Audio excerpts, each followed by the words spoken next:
विराज ने शहनाज का पीछा करने के लिए केशव को लगा दिया था। जिस तरह से वो दिन विराज की सगाई टूटने के बाद खुश नजर आ रही थी, विराज को वो बर्दाश्त नहीं हो रहा था। वो उसे अपने बिस्तर में लाकर उससे बदला लेना चाहता था। इधर शिरीन, जो कि अब आजाद हो चुकी थी, उसने अगले ही दिन लकी को फोन मिला दिया और मैच दिखाने के लिए स्टेडियम ले आई। लकी ने वहां पर देखा कि शिरीन की एक और दोस्त नैना भी वहां पर आई हुई थी और वो लकी से बात करने लगी थी। अच्छा, तो तुम्हारा परिवार का कोई बिजनेस वगैरह नहीं है? तुम लोग बस खेती से ही काम करते हो? नैना ने पूछा। वैसे भी उसे भी अपने मन में लकी की हालत देखकर कुछ ऐसा ही महसूस हो रहा था। ऐसे में अगर आज शिरीन के साथ नैना मैच देखने के लिए नहीं आ पाती तो फिर वो बेचारी अकेले इस आदमी के साथ कैसे मैच देख सकती थी। उसने पहले शिरीन की तरफ देखा और फिर लकी की तरफ देखने लगी। जिस तरह से शिरीन लकी को देख रही थी, वो उसके जितना पास खड़ी थी ना, उससे ऐसा लग रहा था जैसे वो उसके प्यार में पड़ गई थी। लेकिन नैना जितनी जल्दी हो सकता था ना, उतनी जल्दी उसके प्यार से उसे बाहर निकालने वाली थी। वो लकी को विराज की नजरों में आने नहीं देना चाहती थी। इसके अलावा वो जल्द से जल्द उसे केशव से भी मिलवा देना चाहती थी ताकि उसका काम और आगे बढ़ सके, वरना विराज उसकी हालत भी खराब कर सकता था। नैना अपने साथ केशव और बाकी लोगों को ले आई थी ताकि केशव को अपनी बात रखने का मौका मिल सके। जैसे ही उसने लकी की बात सुनी तो उसने शिरीन की तरफ देखते हुए कहा, हाँ हाँ, लेकिन शिरीन का तुम्हें तो पता है ना कि वो कहाँ से आती है। ऐसे में तुम कहीं कोई उल्टे सीधे सपने तो नहीं देख रहे हो ना? हाँ हाँ, मुझे भी ऐसा ही लगता है।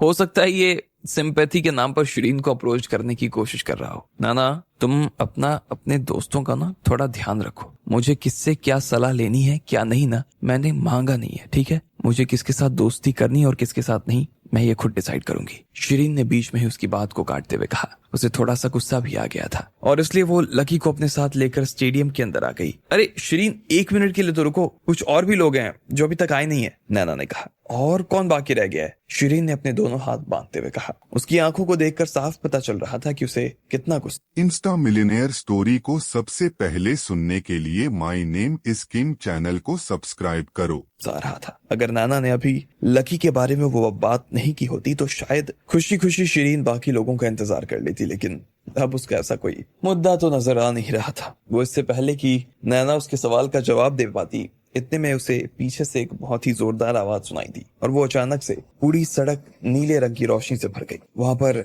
एक बहुत ही शानदार सी गाड़ी आकर खड़ी हो गई। जैसे ही वो गाड़ी रुकी तो सब लोगों की नजर उस गाड़ी पर जाकर रुक गई। ओहो, फरारी! क्या बात है यार, कितनी सुंदर है। काश ऐसी कार न मेरे पास होती। वैसे तो फरारी को चलाने वालों ने जहां पर गाड़ी खड़ी की थी वहां पर पार्किंग की सुविधा नहीं थी, लेकिन फरारी को देखने के बाद कोई भी उसे पार्क करने के लिए मना नहीं कर सकता था। अगर कोई गार्ड उसे जाकर मना कर देता तो वो अपनी नौकरी से हाथ धो सकता था। धीरे धीरे वो गाड़ी आगे बढ़ती जा रही थी और सीधी शिरीन के पास जाकर खड़ी हो गई। उसके दरवाजे धीरे से खुले और उसमें से एक आदमी नीचे उतर आया। उसने हल्के रंग की नीले रंग की शर्ट पहनी हुई थी और उसके नीचे ट्राउजर। उसके बाल ऊपर की तरफ खड़े थे और उसने काले रंग का चश्मा लगाया हुआ था। वो केशव था, जो कि खुद बहुत अमीर घर से आता था। वो दिल ही दिल विराज को इस गाड़ी के लिए थैंक यू बोले जा रहा था। वे सच में काफी सुंदर और तेज थी। इसकी वजह से लड़कियों की नजर केशव के ऊपर ही टिक जाती थी और लोग उसे देखने लगते थे। केशव, क्या बात है? नैना ने केशव की तरफ देखते हुए कहा और फिर उसके पास जाकर खड़ी हो गई। फिर उसने शिरीन की ओर देखा और बोली, शिरीन, ये केशव है। केशव का परिवार ना तुम्हारे जैसा ही है, बहुत ही ज्यादा पैसे वाले लोग हैं। मुझे लगता है कि तुम दोनों की एक दूसरे के साथ ना अच्छी बनने वाली है। हेलो शिरीन। केशव ने शिरीन की दिशा में अपना हाथ आगे बढ़ाते हुए कहा। वो सीधा शिरीन को नहीं जानता था और ना ही उस तक पहुंच सकता था। ऐसे में वो चाहता था कि बीच में कोई ऐसा हो जो दोनों को एक दूसरे से मिलवा दे। ऐसी ही नैना थी। हेलो। शिरीन ने उसे हेलो तो कह दिया, लेकिन वो उससे हाथ नहीं मिलाना चाहती थी, इसलिए उसने अपना हाथ आगे नहीं बढ़ाया। वो खुद भी इस बात का मतलब समझ नहीं पा रही थी कि उसने गाड़ी शिरीन के पास ही आकर क्यों लगाई थी, लेकिन वो उससे ज्यादा भाव नहीं देना चाहती थी। वो समझ चुकी थी कि ये सब नैना का ही किया धरा था। शिरीन, अब इससे पहले कि अंदर स्टेडियम भर जाए ना, हमें बैठ जाना चाहिए। इसके बाद शिरीन ने फिर से लकी का हाथ पकड़ा और वो उसके साथ अंदर की तरफ जाने लगी। ये देखते ही केशव के तो तोते उठ गए और जब उसने लकी को जाते देखा तो उससे नफरत होनी शुरू हो गई। केशव, तुम्हें उसकी चिंता करने की जरूरत नहीं है, वो तो बस ऐसे ही लल्लू है। अभी जब हम लोग अंदर जाएंगे ना तो मैं तुम्हें ले जाकर शिरीन के बगल में खड़ा कर दूंगी ताकि तुम दोनों एक दूसरे से ढेर सारी बात कर सको। बात होगी तो बात बनेगी, क्या कहते हो? नैना ने कहा और बाकी सब लोगों ने भी उसकी हाँ में हाँ मिला दी। वो पूरा ग्रुप सबसे अच्छे बॉक्स में जाकर बैठकर मैच के मजे ले रहा था। मैच देखने के लिए इससे अच्छी और कोई जगह नहीं हो सकती थी। वहां पर उन्हें कोर्ट के अंदर भी और बाहर सब कुछ नजर आ रहा था। वहां पर शिरीन और केशव तो बैठे ही थे और उन्हें इस तरह की जगहों पर बैठने की आदत भी थी, लेकिन बाकी लोग जो उनके साथ में थे उनके घर वालों के पास ज्यादा पैसे नहीं थे। उन्हें तो मजा आ गया था। ये तो सबसे बढ़िया जगह बैठने के लिए है, इसको हमारे लिए केशव ने बुक किया है, हर कोई इस बॉक्स को बुक भी नहीं कर सकता है। जैसे ही नैना ने ये बात कही तो तुरंत बाकी लोगों ने चिल्लाते हुए कहा, अरे वाह केशव भाई, आपका बहुत बहुत शुक्रिया, थैंक यू केशव भाई, वाकई मजा आ गया केशव भाई। लेकिन शिरीन उनमें से किसी की भी बात नहीं सुन रही थी। वो और लकी शीशे के पास अपनी कुर्सी लगाकर बैठे थे। उन्हें मैच देखने में काफी मजा आ रहा था और वो दोनों आपस में हर थोड़ी देर के बाद बात कर रहे थे। ये सब देखकर केशव का तो मुंह ही उतर गया और उसने गहरी सांस ली। उसकी सांसें देखकर ऐसा लग रहा था जैसे वो ठीक महसूस नहीं कर रहा था। उसे समझ नहीं आ रहा था कि आखिर शिरीन को इस फटीचर के अंदर ऐसा क्या नजर आने लगा। केशव को समझ नहीं आ रहा था। केशव ने नैना की तरफ देखा और उसे इशारे करने लगा। नैना शिरीन के पास में आ गई और जाकर बोली, शिरीन ये अपने आप में बहुत बड़ी बात है कि आज केशव हमारे साथ मैच देखने के लिए आया है। तुम्हें कम से कम उसकी बात तो सुननी चाहिए, उससे बात करनी चाहिए तुम्हें। हो सकता है वाइव्स मैच हो जाए तुम दोनों की। इतने में केशव भी नैना के पास आ गया और बोला, वैसे शिरीन जी, मेरे पापा भी एक प्रोजेक्ट के लिए ना एक पार्टनर की तलाश कर रहे हैं, क्या हम उस बारे में बात कर सकते हैं? मुझे लगता है कि रिपल्सिव, सॉरी केशव, लेकिन मैं बिजनेस के बारे में कुछ ज्यादा जानती नहीं। अगर तुम इस बारे में बात करनी हो तो मेरे पापा से मिलकर आ सकते हो, तुम वो बेहतर जानते हैं इस बारे में, शिरीन ने केशव से कहा। उसके बाद उसने केशव से बात करना बंद किया और लकी से बात करनी शुरू कर दी। केशव को इस बात पर थोड़ा सा गुस्सा आ गया। शिरीन भी जानबूझकर उसे ठीक से बात नहीं कर रही थी, लेकिन वो इतना बड़ा आदमी था कि उसे कोई इतनी आसानी से गुस्सा नहीं दिला सकता था। इधर केशव को इस हाल में देखकर नैना को भी काफी चिंता हो रही थी। आज वो सिर्फ और सिर्फ इस काम के लिए केशव को लेकर आई थी, लेकिन अब जब काम ही नहीं हो पा रहा था और वो शिरीन बस एक फटीचर आदमी से बात किए जा रही थी और उसने केशव को एक तरफ कर दिया था। केशव को अब समझ आ रहा था कि उसकी असली समस्या थी लकी, वो फटीचर। नैना लकी के पास गई। उसने उसके शर्ट पर हाथ रखा और फिर घिन भरी नजरों से लकी की तरफ देखते हुए बोली, लकी अब तुम 1 मिनट के लिए इधर आ सकते हो, मुझे तुमसे कुछ जरूरी बात करनी है। लेकिन लकी उसकी बात सुनकर खड़ा नहीं हुआ। उसने सिर्फ नैना की तरफ देखा और वहीं से बैठे बैठे बोला, मेरी शर्ट मत खींचो। ये सुनकर फिर से नैना को गुस्सा आ गया और उसने कहा, ओए तू मुझे मत सिखा कि मुझे क्या करना है और क्या नहीं, समझा? तुझे दिखाई नहीं दे रहा कि केशव शिरीन से बात करने की कोशिश कर रहा है, लेकिन तू बार बार ना बीच में आ रहा है। अब अगर तू यहाँ से हटेगा तो ही तो ये बात कर पाएंगे ना। इतने में शिरीन को ये सब सुनकर काफी गुस्सा आ गया और उसने कहा, नैना तुम लकी से इस तरह की बात कैसे कर सकती हो? लकी मेरा बहुत अच्छा दोस्त है, मेरी इच्छा होगी मैं उससे बात कर सकती हूँ, उसके साथ रह सकती हूँ। तुम्हें मेरी चिंता करने की बहुत ज्यादा जरूरत नहीं, समझी? जैसे ही शिरीन ने इतना पर कहा, उसके बाद नैना के पास में ज्यादा कुछ कहने के लिए बचा नहीं था। केशव अभी भी उनके पीछे बैठा था और उसे काफी गुस्सा आ रहा था। ठीक इसी वक्त फिर से किसी गाड़ी के इंजन की आवाज आने लगी। अचानक से सब लोग बॉक्स से बाहर निकले और खिड़की के पास जाकर खड़े हो गए। उन्होंने नीचे एक सफेद रंग की स्पोर्ट्स कार खड़ी हुई देखी। वहां पर थोड़ी ही देर में लोगों की भीड़ जमा हो गई। लकी और शिरीन भी खिड़की के पास आ गए और खिड़की से नीचे की तरफ देखने लगे। जैसे ही लकी ने उस गाड़ी को देखा तो उसका दिमाग खराब हो गया। ये तो वही फरारी थी जो मैंने खरीदी थी। इधर बाकी लोगों ने जब उस गाड़ी को देखा तो उसकी आंखें खुली की खुली रह गई। यार कितनी शानदार गाड़ी है यार, देखो जरा। मुझे तो लग रहा है कि केशव जो गाड़ी लेकर आया है ना, सबसे ही शानदार है। लेकिन इस गाड़ी को देखकर, इसकी आवाज सुनकर ऐसा लग रहा है जैसे केशव की गाड़ी तो इसके आगे कुछ भी नहीं है। हाँ, अब मुझे भी ऐसा ही लग रहा है। अचानक से नैना को गुस्सा आ गया और वो बाकी लोगों की तरफ देखकर उन्हें चुप कराने का इशारा करने लगी। केशव अभी भी उन लोगों के बीच में ही खड़ा था। ऐसे में वो केशव की गाड़ी के बारे में इस तरह की बात कैसे कर सकते थे? लेकिन केशव को यह बात सुनकर जरा भी गुस्सा नहीं आ रहा था, क्योंकि वो गाड़ी उसकी थी ही नहीं। लेकिन वो खुद भी उस सफेद गाड़ी को लेकर काफी जलन भरी नजरों से देख जा रहा था। उसने धीरे से बड़बड़ाते हुए कहा, इस गाड़ी की परफॉर्मेंस तो मेरी गाड़ी से भी अच्छी है। जो लोग इस तरह की गाड़ी चला रहे होंगे वो तो विराज बना से भी बड़े आदमी होंगे। अचानक से ये सोचते ही केशव को कुछ याद आया और बोला, 1 मिनट, ये गाड़ी उस गाड़ी जैसी नहीं लग रही जो अभी थोड़े महीने पहले। कौन सी गाड़ी? नैना ने उसकी बात को बीच में काटते हुए पूछा। अरे तुमने अभी कुछ महीने पहले ये न्यूज नहीं सुनी कि इटली से फरारी का प्रेसिडेंट खुद इंडिया में उसकी सबसे महंगी बिकने वाली फरारी को डिलीवर करने आया था? वो फरारी उसने दिल्ली में किसी को दी थी। केशव ने उस खबर को याद दिलाते हुए कहा। ये बात सुनकर लकी के भी कान खड़े हो गए। लकी को लेकर शिरीन मैच देखने के लिए आ तो गई थी। असल में उसे भी उसकी ही एक दोस्त नैना ने बुलाया था, लेकिन उसे मालूम नहीं था कि नैना उसके साथ में केशव को भी लेकर आ रही थी और ये सब उन दोनों को मिलाने के लिए किया जा रहा था। केशव शिरीन से बात करने की कोशिश कर रहा था, लेकिन शिरीन उसकी बात पर ध्यान ही नहीं दे रही थी। इतने में नीचे एक और फरारी आकर खड़ी हो गई। लकी ने देखा ये तो उसकी ही फरारी थी। सब लोगों ने उसके बारे में बात करनी शुरू कर दी। अरे हाँ, ये देख तो वैसे ही रही है जैसी न्यूज में दिखाई गई थी, लेकिन यार ये तो सच में बहुत महंगी गाड़ी है। पर ये है जिसकी वो इस देश का है नहीं बल्कि इस दुनिया का सबसे अमीर लोगों में से एक होगा। इधर जो लोग चौराहे पर खड़े होकर उसे देख रहे थे ना, वो भी इस चीज से काफी खुश नजर आ रहे थे और उस फरारी को देखकर उनके मुंह खुले के खुले रह गए। वो उस फरारी के शीशे में अपनी शक्ल देख रहे थे। हर किसी ने अपना फोन बाहर निकाल लिया और उसके साथ फोटो लेने लगा, तो कोई उसके साथ में वीडियो बना रहा था। जैसे ही फरारी वहां पर आकर रुकी, तब से लोगों का ध्यान सिर्फ उसी के ऊपर टिक गया था। फिर वो गाड़ी रुकी, उसका दरवाजा खुला, उसमें से 2 सुंदर लड़कियां बाहर निकल गई। उन्होंने काले रंग की शर्ट पहनी हुई थी। सच में वो काफी सुंदर नजर आ रही थी। वो लड़की और कोई नहीं बल्कि हिमांशी थी और उसके साथ में जो दूसरी लड़की थी वो कोई और नहीं बल्कि पूजा थी। जैसे ही लकी ने वहां पर हिमांशी को देखा तो वो खुशी के मारे पागल हो गया। उसे अचानक से वो दिन याद आ गए जब उसने दिल्ली छोड़ा था। उसे मालूम है कि उसकी बातों की वजह से उस लड़की का दिल कितना दुखा था, लेकिन उसके पास में इसके अलावा कोई चारा भी तो नहीं था। जैसे ही पूजा और हिमांशी गाड़ी से बाहर आए तो बाकी सब लोग फिर से जोर जोर से चिल्लाने लगे। इतनी शानदार और महंगी गाड़ी को 2 लड़कियां चला रही थी। यह हर किसी के लिए एक बड़ा अचंभा था। हिमांशी ने देखा कि उसने गाड़ी को सड़क के बिल्कुल बगल में लगा दिया, जिसकी वजह से आने वाले लोगों को काफी दिक्कत हो रही थी। इसलिए उसे लग रहा था कि उसे गाड़ी को जाकर एक कोने में लगा देना चाहिए। हिमांशी ने फरारी से कहा, फरारी जाओ अपने लिए एक अच्छी सी पार्किंग वाली जगह ढूंढ लो। बाकी लोगों को समझ नहीं आ रहा था कि आखिर हिमांशी ये क्या कर रही थी। फरारी में तो उन दोनों के अलावा और कोई था नहीं, फिर वो बात किससे कर रही थी। जब सब लोग कंफ्यूजन भरी नजरों से उन दोनों को देख रहे थे तो अचानक से फरारी से बूम की आवाज आई और ये सुनकर फिर से सबने अपने कान बंद कर लिए। इसके बाद जो हुआ उसे देखकर तो उनकी आंखें ही बाहर निकलने को हुआ। फरारी ने अपने आप से चलना शुरू कर दिया। कुछ लोगों ने तो ये देखा तो बस अपनी आंखें मलते रह गए। उन्हें समझ नहीं आ रहा था कि वो जो देख रहे थे वो सच भी था या फिर सिर्फ उनका वहम। जब उन्होंने देखा कि फरारी आगे पीछे हुई और फिर थोड़ी ही सी बाएं की तरफ मुड़ते हुए चौराहे के कोने में जाकर खड़ी हो गई, तो देखने वालों के तो होश ही उड़ गए। यार ये तो आवाज से चलने वाली गाड़ी है, लेकिन ये टेक्नोलॉजी तो अभी मार्केट में आई ही नहीं, अभी तो सिर्फ इसका टेस्ट चल रहा है। ऐसे में ये इस गाड़ी में कैसे आ सकती है? जो भी हो, लेकिन गाड़ी है बहुत धमाकेदार, चल लेती है यार, मक्खन जैसा। क्या बात है, और क्या चाहिए यार? एक बड़े से आदमी ने कहा। उसे इस फरारी से मानो प्यार ही हो गया था। पूजा ने अपने हाथ हिमांशी के गले में डाला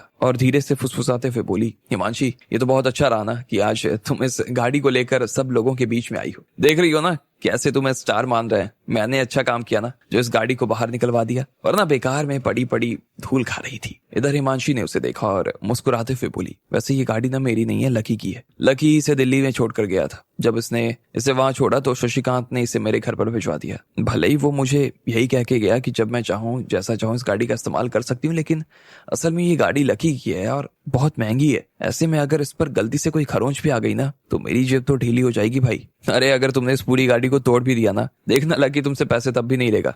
मैं शर्त लगा कर कह सकती हूँ। कैसी पागल जैसी बात करी है। वो है, मैं हूँ। आज भले ही हम दोनों एक दूसरे के दोस्त हैं और अगर तेरा कोई नुकसान कर देती है तो उसकी भरपाई तो मुझे ही करनी पड़ेगी ना, हिमांशी ने कहा। अरे छोड़ यार, मैं ही शायद बेकार के टॉपिक पर बहस करने जा रही हूँ। तुम तो ये बताओ कि अचानक से मुझे यहाँ पर लाने के पीछे का क्या इरादा है भाई? सच में खेल ही देखने के लिए आई हो ना, या फिर खेल के बहाने लकी को देखना चाहती हो? मैंने तुमसे गाड़ी में भी कहा ना, सिर्फ यहाँ खेल देखने के लिए आई हूँ। मेरा यहाँ आने और लकी का आपस में कोई संबंध ही नहीं है यार, हिमांशी ने कहा। अच्छा, लेकिन अब जब तुम उसकी गाड़ी को लेकर यहाँ आ ही गई हो तो तुम्हें ऐसा नहीं लगता कि लकी से इसी बहाने मिल भी लिया जाए? हो सकता है तुम अपने लकी से मिलने के चांस को बढ़ाना चाहती हो, इसलिए तुम उस गाड़ी को लेकर आई हो। हालांकि हिमांशी ने अपनी पूरी कोशिश की कि वो जितना हो सके लकी को भूल जाए और उसे याद ना करे और ना ही उसे परेशान करे। शायद वो अपने दिल में इस बात को मान भी ली थी और लकी कभी एक दूसरे के साथ में नहीं हो सकते थे, ऐसा वो समझ भी चुकी थी।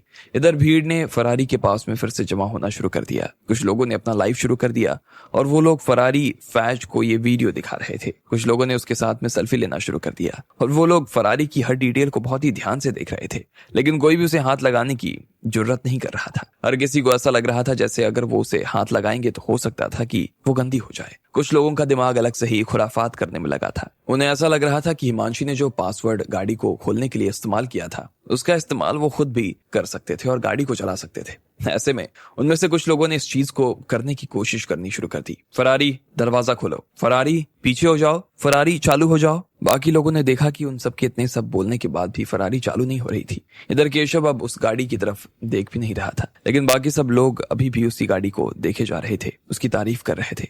सच में काफी सुंदर लग रही थी। वैसे शिरीन, मैंने सोचा ना कि आज मैं आपको अपने साथ बाहर ले आऊं। मेरी अभी एक दोस्त से बात हुई थी और उसका अस्तबल खाली पड़ा हुआ था। क्या हम वहां पर हॉर्स राइडिंग के लिए चल सकते हैं? मेरे दोस्त ने आज हम दोनों के लिए ना 2 टीचर भी रिजर्व में रखे हुए हैं, तो क्यों ना हम लोग साथ में चलें? केशव ने कहा। असल में ये सब विराज ने उसके लिए किया था। उसकी कोशिश यही थी कि वो जल्द से जल्द इस काम को खत्म कर दे, इसलिए वो उसे अस्तबल में लेकर वहां पर उसे शराब पिलाता और विराज के हवाले कर देता। नहीं है, तुम जाना चाहो तो जा सकते हो, मैं और लकी यहीं पर बैठकर मैच देखना पसंद करेंगे, शिरीन ने बहुत ही फीके सुर में कहा। उसे केशव से कोई लेना देना तो था नहीं और ना ही वो उसकी तरफ देखना भी चाहती थी। नैना ने तुरंत उसकी तरफ देखा और उसे चेताते हुए बोली, देखो शिरीन, ऐसा मत करो, ये जो तुम कर रही हो ये बहुत गलत कर रही हो। केशव यहाँ पर सिर्फ तुम्हारे लिए आया था, उसने जो राइड बुक की थी वो भी सिर्फ तुम्हारे लिए ही की थी। अगर ऐसे में तुम उसके साथ ऐसा कुछ करोगी तो उसे बहुत बुरा लगेगा। शिरीन ने उसकी बात सुनी और एक पल के लिए उसे बस देखती रही। उसके बाद उसने गहरी सांस ली और लकी की तरफ देखते हुए बोली, ठीक है लकी, तो फिर हम लोग ना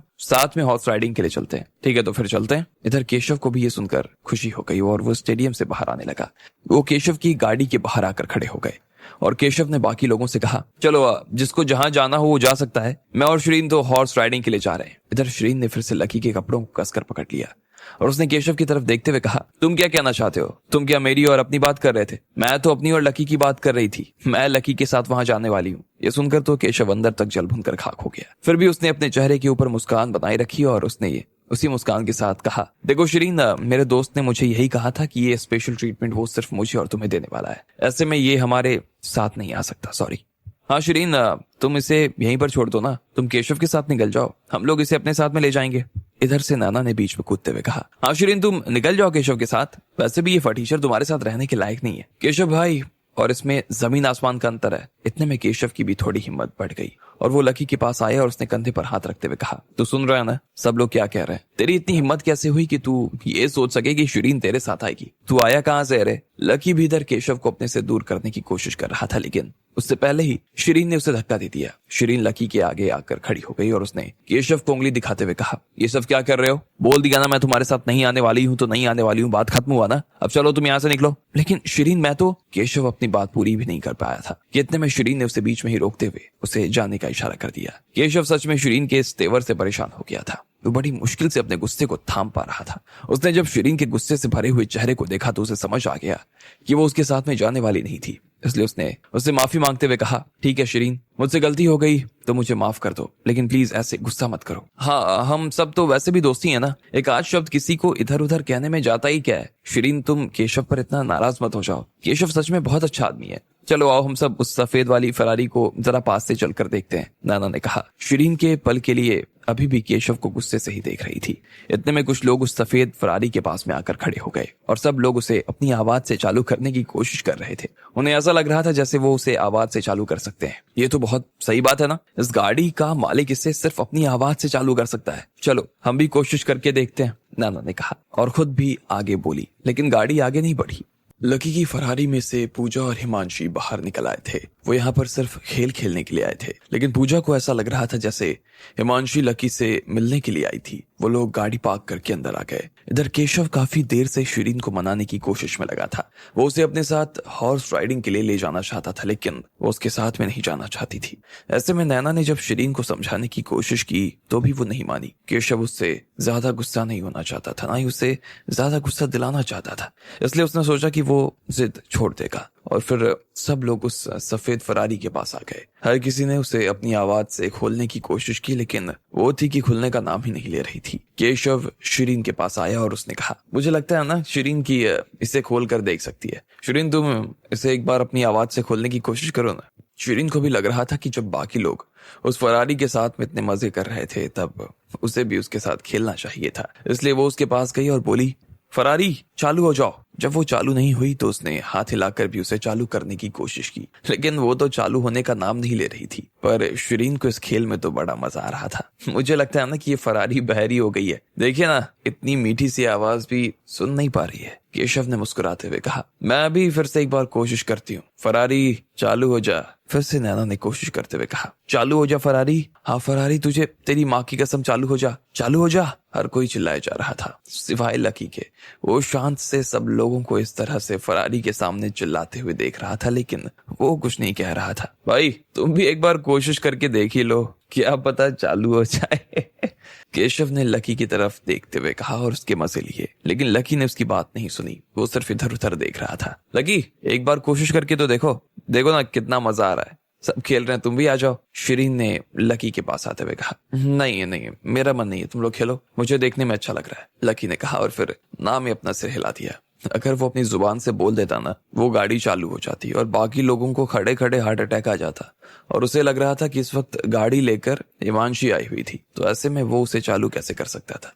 और फिर उसका ध्यान हिमांशी की तरफ ज्यादा था। वो इस कश्मकश में उलझा था कि उसे हिमांशी से मिलना चाहिए या नहीं। अगर वो उससे मिलता भी तो किस मुंह से मिलता, उसे ये समझ नहीं आ रहा था। इधर जब लकी बाकी लोगों को ऐसा करते देख रहे थे तो वहां से वो भागने की फिराक में था, मगर तभी नैना और बाकी लोग ने उसे देखा और कहा, अरे यार ये क्या बात हुई? हाँ देखो ना, ये सब लोग खेल रहे हैं और तुमको सिर्फ इतना ही कहने में दिक्कत हो रही है। भाई इतना कह दोगे तो थोड़ी ना कुछ चला जाएगा यार। हाँ यार, इस आदमी ने तो मेरा मूड ही खराब कर दिया, अब मेरा मूड भी खेलने का मन नहीं कर रहा है, केशव ने कहा। वो अब की बार फिर से लकी से नाराज हो गया, लेकिन वो ऐसा दिखा नहीं सकता था। वो किसी भी हाल में शिरीन को ऐसा महसूस नहीं होने देना चाहता था। वो लकी से नफरत करता था, ये शिरीन को मालूम नहीं हो सकता था। इसलिए केशव लकी के पास आया और धीरे से उसके कान में बोला, अबे गधे फटीचर, तेरा दिमाग ठीक से काम नहीं कर रहा क्या? या बेकार में तुझे ना लोगों को नाराज करने में मजा आता है? सिर्फ एक लाइन बोलने में क्या तुझे मौत आएगी? क्या बेकार आदमी है यार तू। तुझे लगता है क्या है कि तेरे बोलने से फरारी चालू हो जाएगी? जब वो चालू होने ही वाली नहीं है तो फिर तुझे बोलने में मौत क्यों आ रही है? ये सुनते ही शिरीन को गुस्सा आ गया और वो इस बात के लिए केशव को बहुत बुरी तरीके से सुनाने के बारे में सोच रही थी, लेकिन लकी ने उसे शांत कराने के लिए उसके कंधे पर हाथ रख दिया। उसे केशव की बातों से कोई फर्क नहीं पड़ रहा था। केशव, अगर मेरी आवाज से सच में ये फरारी चालू हो गई तो बदले में तुम मुझे क्या दोगे? लकी ने बिल्कुल शांत से केशव की तरफ देखा और पूछा। ये सुनते ही केशव को तो जोर से हंसी आ गई और वो पेट पकड़ पकड़ कर हंसने लगा। बाकी सब लोग भी लकी की तरफ देखते हुए ऐसे ही हंस रहे थे। केशव ने बड़ी मुश्किल से अपनी हंसी को 2 पल के लिए रोका और फिर कहा, अरे भाई ऐसा क्यों मजाक कर रहे हो यार? हमारी हंसी नहीं रुक रही है यार, सुन रहे हो ना सब लोग? भाई की चप्पल भी हवाई है और बातें भी। इन्हें लग रहा है कि फरारी इनकी आवाज से शुरू हो जाएगी, चालू हो जाएगी। मैंने ऐसा पीस ना अपनी जिंदगी में कभी नहीं देखा यार, क्या गजब आदमी है। लकी को भी उसकी बात सुनकर थोड़ी सी हंसी आ गई और फिर उसने केशव की तरफ देखते हुए कहा, देखो ये मेरे सवाल का ना जवाब नहीं है। मैंने पूछा कि अगर इस फरारी को मैंने अपनी आवाज से चालू कर दिया तो बदले में तुम मुझे क्या दोगे? इधर केशव, जो कि हंस हंस कर थक चुका था, उसने एक जोरदार आवाज में कहा, देख सुन, अगर तूने अपनी आवाज में से चालू कर दिया ना तो मैं जिंदगी भर ना तुम्हारे सामने हाथ जोड़ूंगा। तुम जहां भी मिलोगे मैं वहां तुम्हारे सामने हाथ जोड़ूंगा, गर्दन भी झुकाऊंगा। इसके अलावा मैं यहाँ भी अपने घर तक ना उल्टा जाऊंगा। लेकिन अगर तुमसे ये गाड़ी चालू नहीं हुई ना बेटा, तो मैं तुमसे ज्यादा कुछ नहीं करवाऊंगा। तुम्हें बस चौराहे के सामने ना खड़े होकर 100 बार उठक बैठक लगानी होगी। इसके अलावा अपने सिर के बल खड़े होकर राष्ट्रगान गाना होगा और अपने आप के बारे में सबके सामने ये कहना होगा कि तुम गधे हो, तुम गधे हो, और आखिर में हमेशा हमेशा के लिए शिरीन से दूर हो जाना होगा। बोलो है मंजूर? केशव की आंखों में उसके गुस्से की कड़वाहट साफ नजर आ रही थी। ठीक है, मंजूर है, लकी ने हाँ में गर्दन हिलाते हुए कहा। बाकी सब लोग उसे देख रहे थे और उन्होंने फिर से हंसना शुरू कर दिया। उन्हें लग रहा था कि आज तो लकी केशव से मार खाकर ही रहेगा। लकी जैसा फटीचर आदमी अपनी आवाज से इस फरारी को कैसे चालू कर सकता था? यार ये तो बहुत बड़ी बेवकूफी कर रहा है। हाँ मुझे भी यही लग रहा है, ये बहुत बुरी तरीके से मरने वाला है भाई। लकी इस गाड़ी की मालकिन वो लड़की है और वो अभी अभी यहाँ पर आई है और फिर अंदर चली गई है। अगर तुम्हें इसे चालू करना है ना तो फिर तुम्हें उसी लड़की की आवाज में इसे कहना होगा, फरारी चालू हो जा। शिरीन का दिल तो लकी के लिए काफी चिंतित हो उठा था। वो लकी के पास गई और धीरे से उसकी कमर में हाथ डालते हुए बोली, लकी मेरी बात सुनो, उससे शर्त लगाकर बेकार में उलझने का कोई मतलब नहीं है। मुझे लगता है कि हमें निकलना चाहिए यहाँ से। नहीं शिरीन, तुम मेरे साथ खड़ी रहो और बस देखो, मेरी चिंता करने की जरूरत नहीं है, तुम बस देखती जाओ, लकी ने मुस्कुराते हुए कहा और फिर फरारी के सामने जाकर खड़ा हो गया। उसने बड़े प्यार से उसे छुआ और फिर केशव की तरफ देखने लगा। उसके बाद उसने मुस्कुराते हुए कहा, केशव अभी जो कहा है ना उसे भूलना मत। फिर लकी ने फरारी की तरफ देखा और बोला, फरारी स्टार्ट। जैसे ही लकी ने इतना पर कहा कि इतने में फरारी की लाइट चालू हो गई। देखने वालों के दिल की धड़कनें तो थम गई और वो लोग बस फरारी को शक भरी नजरों से देखने लगे। क्या सच में लकी की आवाज से चालू हो जाने वाली थी वो फरारी? उनके दिल से ये शक धुल ही रहा था कि इतने में फरारी चालू हो चुकी थी और एक जोरदार बूम की आवाज आई। सब लोगों के कान के पर्दे फटने लगे। जो लोग फरारी के पास में खड़े थे वो तो उसकी आवाज सुनकर एक बार के लिए नीचे ही गिर गए। उस फरारी की आवाज सुनकर ऐसा लग रहा था जैसे कोई शेर कुर्रा रहा हो और उसकी लाइट बहुत तेज चमक रही थी। बाकी सब लोगों के मुंह से लकी के लिए तारीफें निकलनी शुरू हो गई और सब लोग लकी को बहुत ही चमकती हुई नजरों से देख रहे थे। फरारी तो चालू हो गई भाई, बाप रे ये तो सच में चालू हो गई, क्या बात है यार, क्या किस्मत है ना भाई की। लकी ने केशव को देखा और केशव नैना और बाकी खड़े लोगों की तरफ देखने लगा।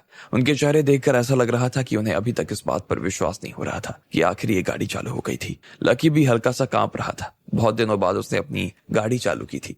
इधर केशव 2 कदम पीछे हट गया। लकी ने उसे देखा और मुस्कुराते हुए बोला, केशव मैंने गाड़ी चालू कर दी है, अब तुम भी अपना प्रॉमिस पूरा करो, चलो। क्या? एक पल के लिए तो केशव झटका खा गया। फिर उसने बड़ी मुश्किल से अपने आप को संभाला और इधर उधर देखने लगा। अचानक से उसे हंसी आने लगी और उसने लकी की तरफ देखते हुए कहा, साले फटीचर, तुझे क्या लगता है ये गाड़ी तूने चालू की? अबे जरा से टेक्निकल लूपहोल्स की वजह से ये गाड़ी चालू हो गई है बस। ऐसे में मैं अपनी शर्त क्यों पूरी करूं? जैसे ही केशव ने इतना कहा तो शिरीन उसके पास में आई और बोली, केशव तुम कितने बेशर्म आदमी हो, तुम तो आदमी हो ही नहीं। लकी चलो यहाँ से, मुझे इस आदमी का चेहरा भी नहीं देखना है, चलो। शिरीन ने लकी का हाथ पकड़ा और उसे ले जाने लगी, लेकिन लकी वहां से हिलने को राजी नहीं था। उसने शिरीन की तरफ देखा और कहा, नहीं नहीं, अभी इतनी भी देर नहीं हुई है कि इस मसले को सुलझाया ना जा सके। केशव क्या तुम अपना किया हुआ वादा पूरा करने के लिए तैयार हो? लकी ने फिर से केशव की तरफ देखा और मुस्कुराते हुए पूछा। केशव उसकी बात सुनकर हंसने लगा और बोला, नहीं, मैंने जो कहा मैं वो नहीं कर सकता। अब बता तू मेरा क्या कर लेगा? साले फटीचर, तू मुझे चैलेंज करने की कोशिश कर रहा है, ठीक है, तो फिर आगे जो होगा ना उसके लिए मुझे कोई दोष मत देना, ठीक है? लकी ने कहा और फिर फरारी की तरफ घूमकर बोला, दरवाजे खोलो। अचानक से एक हिस जैसी आवाज हुई। दोनों तरफ के दरवाजे खुल गए। वो धीरे धीरे ऊपर से नीचे जा रहे थे। बाकी सब लोग जो खड़े होकर उसे देख रहे थे वो तो चौंक गए। उनका मुंह खुला का खुला रह गया और वो कभी दरवाजे को तो कभी लकी को देखने लगे। लकी ने उस गाड़ी को चालू कर दिया। वो इसलिए नहीं हुआ क्योंकि उसकी किस्मत अच्छी थी, बल्कि वो इसलिए हुआ क्योंकि लकी सच में उस गाड़ी का मालिक था। लकी ने शिरीन का हाथ अपने हाथ में लिया और फिर वो गाड़ी के अंदर चला गया। दोनों अंदर बैठ चुके थे। लकी ने स्टीयरिंग पकड़ी और धीरे धीरे गाड़ी केशव के पास ले जाने लगा। अरे अरे ये क्या कर रहा है, क्या कर रहा है, एक मिनट रुको, अरे अरे ये। केशव ने देखा कि लकी उस गाड़ी को लेकर धीरे धीरे उसकी तरफ आ रहा था। वो इतना डर गया कि उसकी शक्ल की 12 बज गए। उसे देखकर ऐसा लग रहा था जैसे किसी ने उसके शरीर में से उसकी सारी जान निकाल दी। इधर नैना और बाकी लोगों को भी लकी से डर लगने लगा था और इसलिए उन्होंने गाड़ी से दूर भागना शुरू कर दिया। उन्हें ऐसा लग रहा था जैसे वो फरारी उन्हें ठोक देने वाली थी। इधर जैसे ही केशव ने देखा कि वो गाड़ी सच में उसे ठोकने वाली थी तो उसने अपने आंखें बंद कर ली। उसका ऊपर का शरीर तो कड़क हो गया था, लेकिन नीचे का शरीर धीरे धीरे कांपने लगा। उसे ऐसा लग रहा था जैसे अगले ही पल ये फरारी उसे हवा में उड़ा देगी। बाकी सब लोग भी उसे देखकर जोर से चिल्ला रहे थे और उन्होंने अपनी आंखें बंद कर ली। लेकिन 1 सेकंड के बाद केशव को एहसास हुआ कि गाड़ी ने उसे ठोका नहीं था। उसने डरते हुए अपनी आंखें खोली और पाया कि फरारी अभी भी उससे 4 इंच की दूरी पर थी। लकी ने बस गाड़ी को 180 डिग्री घुमा दिया। उसे इस बात की आवाज इसलिए नहीं आई क्योंकि वो बहुत ज्यादा घबराया हुआ था। जब सारे लोग फरारी के पास खड़े थे और उसे अपनी आवाज से चालू करने की कोशिश कर रहे थे, तब लकी भी वहीं पर खड़ा था। लोग उसे भी इस खेल में शामिल करना चाह रहे थे, लेकिन लकी अंदर नहीं आना चाह रहा था। फिर जब केशव ने उसे ललकारा तो लकी से नहीं रहा गया। दोनों के बीच में शर्त लगी और आखिर में लकी ने फरारी चालू कर दी। लेकिन केशव ने जो शर्त लगाई थी वो उसे पूरा नहीं कर सका। ऐसे में लकी अपनी गाड़ी में बैठा रहा और उसे घुमा कर केशव के सामने ला दिया। केशव ने देखा कि लकी गाड़ी में बैठा हुआ था और वो केशव के ऊपर हंस रहा था। उसे ऐसा लग रहा था कि अचानक से उसके पैरों में कुछ बंध गया और फिर जब उसने नीचे देखा तो पाया कि 2 रस्सियां गाड़ी के नीचे से निकली और सीधी उसके पैरों में जाकर बंध गई। बाकी लोग जो वहां खड़े थे वो भी इसे देखकर चौंक गए। बाप रे, ये गाड़ी तो सच में कमाल है, क्या टेक्नोलॉजी है इसमें। हाँ यार, बहुत शानदार है। अगर मेरे पास में पैसा होता तो मैं सबसे पहले तो यही गाड़ी खरीदता। इधर लकी ने अपनी फरारी को थोड़ा सा और आगे बढ़ाया। केशव को रस्सियां धीरे धीरे अपने साथ खींचने लगी थी और एक वक्त के बाद में उसका बैलेंस भी बिगड़ गया। वो नीचे धड़ाम से गिर गया। लकी ने उसे रगड़ते हुए इस तरह चौराहे के 2 चक्कर मारे थे। केशव जमीन पर लेटा हुआ था और वो पूरी सड़क पर बस लौटा जा रहा था। कभी उसकी पीठ छिल रही थी तो कभी उसका पेट। वो दर्द के मारे जोर जोर से बस चिल्लाए जा रहा था। जब थोड़ी देर बाद लकी ने गाड़ी रोकी तब जाकर केशव की जान में जान आई। उसके कपड़े पूरी तरीके से फट गए थे और वो किसी भिखारी से कम नजर नहीं आ रहा था। जब लोगों ने केशव को इतनी बुरी हालत में देखा तो वो लोग उसे देखकर सहन नहीं कर पा रहे थे। नैना और बाकी लोगों का तो दिल उनके मुंह में आ गया और उनकी आंखें थर थर कांपने लगी। उन्हें ऐसा लग रहा था कि जो चीज लकी केशव के साथ कर रहा था हो सकता था वो चीज उन लोगों के साथ भी वो करे। इधर केशव धीरे धीरे जैसे तैसे जमीन पर से खड़ा हुआ। उसके पीठ पर से कपड़े हट चुके थे और उसके घाव साफ नजर आ रहे थे। वो बुरी तरीके से छिला दिखाई दे रहा था। उसके घाव में से खून भी आ रहा था। लकी ने अपने रियर व्यू मिरर से देखा कि केशव अपनी जगह खड़ा हो रहा है और अचानक से उसने स्टीयरिंग पर लगा हुआ एक बटन दबा दिया। जैसे ही वो बटन दबा तो फरारी के साइलेंसर में से आग निकली और सीधी केशव के शरीर पर जाकर बरस गई। केशव के सारे बाल जल गए। उसके शरीर पर भी और ज्यादा खून के धब्बे हो गए। जैसे ही उसके ऊपर लकी ने आग बरसाई तो उसका जो दर्द अभी थोड़ा कम हुआ था वो अचानक बढ़ गया। केशव ने अपनी आंखें बंद कर ली और उसका मुंह खुला का खुला रह गया। वो जोर से चिल्लाए जा रहा था। उसकी आवाज से ऐसा लग रहा था जैसे कोई भेड़िया चिल्ला रहा हो। वो आग सिर्फ नीचे ही थी और बाकी लोगों तक नहीं पहुंच पाई। जब सब लोगों ने देखा कि लकी ने केशव को लगभग मौत के मुंह में ही धकेल दिया था तो उनकी हालत तो खराब हो गई। इधर लकी के चेहरे पर उसकी मुस्कान साफ नजर आ रही थी। वो और शिरीन गाड़ी से बाहर आ गए और उनके बाहर आते ही लोग उन्हें डर और इज्जत भरी नजरों से देख रहे थे। वो सब इस बात को लेकर बात कर रहे थे लेकिन कोई भी ये नहीं चाहता था कि उनकी बात लकी के कानों तक पहुंचे। अब तो सच में ऐसा लग रहा है जैसे फरारी का मालिक यही है। हाँ, मुझे भी यही लग रहा है। वैसे इस आदमी ने जो किया सही किया, क्योंकि उस आदमी ने सबके सामने सबसे पहले इसको बुरा भला कहा और साथ ही इसके साथ धक्का मुक्की करने की कोशिश की। अब ऐसे में जब इसने इसके साथ ऐसा किया तो अच्छा ही किया। असली अमीर आदमी तो ऐसे ही होते हैं। जब नैना और बाकी लोगों ने देखा कि गाड़ी से लकी अब नीचे उतर रहा था तो एक पल के लिए तो उनके मन में आया कि वो यहाँ से भाग जाएं, पर फिर उन्हें लगा कि भागने का कोई फायदा नहीं, क्योंकि लकी की गाड़ी बहुत तेज थी। वो किसी भी पल उन्हें पकड़ सकती थी। अगर यहाँ से भागकर अपने घर भी चले जाते तो शायद लकी अपनी गाड़ी से वहां घर पहुंच जाता। अब कोई भी उससे पंगा लेने के मूड में नहीं था। ऐसे में चारा एक ही बचा कि सब लोग लकी के पास आए और उससे माफी मांग ले। ऐसे में सब लोग धीरे धीरे कांपते हुए पैरों के साथ लकी के पास गए। जब उन्हें एहसास हुआ कि लकी सच में एक बड़े परिवार से आता था तो उसने केशव जैसे आदमी की हालत खराब कर दी। तो नाना अपने घुटनों पर बैठ गई और लकी से बोली, लकी मुझे माफ कर देना, मैं पागल हूँ, अंधी हूँ, प्लीज प्लीज मुझे माफ कर देना। हाँ लकी, मुझे भी माफ कर देना, गलती हो गई मुझसे। मैं आज के बाद ना ऐसी बात नहीं कहूंगा। हाँ लकी, हम सब छोटे बच्चे, हमसे गलती हो गई। लकी को जब याद आया कि उन लोगों ने भी थोड़ी देर पहले उससे क्या क्या कहा था तो लकी खुद भी यही चाह रहा था कि एक बार वो इन लोगों को वो स्वाद तो चखा दे जो उसने केशव को चखाया था। इतने में शिरीन ने उसका हाथ पकड़ा और उससे बहुत प्यार से बोली, लकी जाने दो ना इसे, वैसे भी मेरे दोस्त ही है ना। लकी ने भी उसकी बात सुनकर एक गहरी सांस ली और फिर हाँ में गर्दन हिला दी। ये देखते ही नैना और बाकी लोगों को बहुत अच्छा लगा। वो बार बार लकी के सामने उठक बैठक करने लगे। थैंक यू नैना, मैं जानती हूँ कि तुम्हें पैसा बहुत पसंद है, लेकिन प्लीज किसी को भी ऐसे अपने साथ इस वजह से मत लेकर आओ कि तुम उसके बारे में और मेरे बीच में कुछ शुरू करवा सकती हो। अगर अगली बार से तुमने ऐसा कुछ किया तो हमारी जो भी दोस्ती है ना वो खत्म हो जाएगी। हाँ मैं समझ गई शिरीन, और मुझे उसके लिए माफ कर देना। मुझसे गलती हो गई लेकिन तुमने भी मुझे मचा लिया, उसके लिए थैंक्स, नाना ने कहा। और फिर बाकी लोग जो उसके पीछे खड़े थे उन्होंने भी धीरे से कहा, thank you Shirin, thank you, ठीक है अब तुम लोग यहाँ से जा सकते हो, निकलो, लकी ने धीरे से कहा। जैसे ही सब लोगों ने लकी की ये बात सुनी तो सब लोग जमीन पर से खड़े हुए और लकी के सामने एक आखिरी बार हाथ जोड़कर वहां से भाग गए। इधर शिरीन लकी की तरफ देख रही थी। वो कभी भी उसकी गाड़ी की तरफ तो कभी उसकी तरफ देख रही थी। ना जाने क्यों लकी को देखते देखते उसके चेहरे पर मुस्कान आ गई और उसने कहा, जब तुम्हारे पास इतना पैसा है तो तुम ऐसे क्यों दिखाते हो कि तुम गरीब हो। जैसे ही शिरीन ने लकी से ये सवाल किया तो उसे अचानक से याद आया कि ये फरारी उसकी नहीं बल्कि हिमांशी की थी। क्या उसने इसके चालू होने की आवाज तो नहीं सुन ली? वो उसकी गाड़ी को कैसे इस्तेमाल कर सकता था? देखो ऐसी बात है कि मैं और इस गाड़ी की जो मालिक है ना वो बहुत अच्छे दोस्त हैं। चलो अब हम भी चलते हैं, लकी ने कहा। और फिर उसने शिरीन का हाथ पकड़ा और जैसे वो लोग वहां से बाहर निकलने वाले थे कि इतने में उसने पीछे से किसी की बहुत ही नाजुक सी आवाज सुनी, लकी। यह आवाज जैसे ही लकी के कानों में पड़ी तो एक बार के लिए तो वो कांप गया। ये हिमांशी की आवाज थी। अचानक से जैसे उसके दिल में किसी तरह का भूचाल आ गया। अभी तक वो अपने मन में जिस तरह की शांति महसूस कर रहा था वो अचानक से सुनामी में तब्दील हो गई। लकी धीरे से उस आवाज की तरफ मुड़ा और उसे देखने लगा। हिमांशी उससे सिर्फ थोड़ी दूरी पर खड़ी थी। उसकी आंखें लकी के चेहरे पर टिकी हुई थी और उनमें लकी एक तरह की चमक देख पा रहा था। उसका चेहरा देखकर लकी को ऐसा लग रहा था जैसे वो काफी खुश भी थी तो काफी उदास भी। लकी के लिए उसके दिल में जो भी था वो उसके चेहरे पर आ गया। वो चाह कर भी उसे छिपा नहीं पा रहा था। भले ही लोग उसे देख नहीं सकते थे, ना ही महसूस कर सकते थे, लेकिन लकी उसे अच्छी तरीके से जानता था। वो उसे पूरी तरीके से समझ गया था। हिमांशी चलते हुए लकी के पास आई और उसने बड़ी मुश्किल से अपनी सारी भावनाओं को दबाया और बोली, कैसे हो तुम? मैं अच्छा हूँ, तुम कैसी हो? लकी ने कहा। वो भी उसे देखकर ना जाने क्यों अपनी भावनाएं दबा रहा था और उसके चेहरे पर बस एक छोटी सी मुस्कान नजर आ रही थी। मैं भी अच्छी हूँ। मैं इस बार इंटरनेशनल गेम्स देखने के लिए जयपुर आ गई, लेकिन मुझे इस बात की उम्मीद नहीं थी कि तुमसे इस तरह मुलाकात हो जाएगी, हिमांशी ने कहा। इतना भर कहते ही उसके गाल लाल हो गए। वैसे मुझे एक बात समझ नहीं आई लकी, वो न्यू सिटी बैंक के मैनेजर ने मुझे तुम्हारी ये फरारी क्यों दे दी? हाँ, वो थोड़ी कुछ दिक्कत हो गई थी इसलिए। हाँ, वो जल्दी सॉल्व हो जाएगी। लकी नहीं चाहता था कि हिमांशी उसकी किसी बात को लेकर चिंता करे। अगर उसे पता चलता कि लकी को उसके घर वालों ने बाहर निकाल दिया था और अब उसकी हालत खराब हो गई थी और वो सड़क पर था, तो हिमांशी फिर से उससे प्यार करने लग जाती और उसे अपने साथ में ले आती।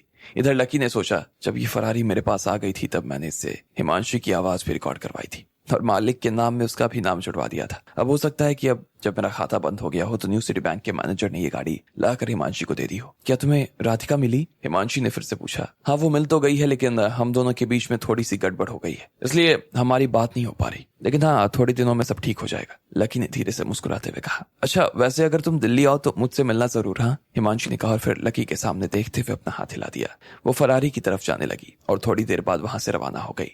जब वो लोग गाड़ी में थे तो पूजा ने हिमांशी से पूछा, हिमांशी, क्या तुम सच में लकी से मिलने के लिए नहीं आई थी ना? तुम उससे मिल भी ली और फिर तुमने उसे अपने साथ खाना खाने के लिए क्यों नहीं बुलाया? हिमांशी ने फिर बड़े प्यार से मुस्कुराते हुए कहा, मैंने बस उससे देख लिया ना, मेरा पेट भर गया। वैसे भी मुझे मालूम है वो और राधिका एक दूसरे के लिए परफेक्ट है और उन दोनों के लिए मैं दिल से प्रार्थना करूंगी। इधर जब हिमांशी और पूजा वहां से निकले तो लकी और शिरीन अभी भी वहीं पर खड़े थे। ये कौन थी? शिरीन ने लकी की तरफ देखते हुए पूछा। ये मेरी बहुत अच्छी दोस्त है, लकी ने कहा, लेकिन ये कहते ही ना जाने कि उसके दिल में अचानक दर्द हो गया। वो सिर्फ उसकी दोस्त नहीं थी। इधर शिरीन को भी इस बात पर कुछ समझ नहीं आ रहा था कि उनका रिश्ता इतना सिंपल भी था जितना नजर आ रहा था। फिर उसने लकी की तरफ देखा और कहा, खैर छोड़ो, इस इंसान ने तो हमारा मूड ही खराब कर दिया। क्या तुम फिर से अंदर चलोगे?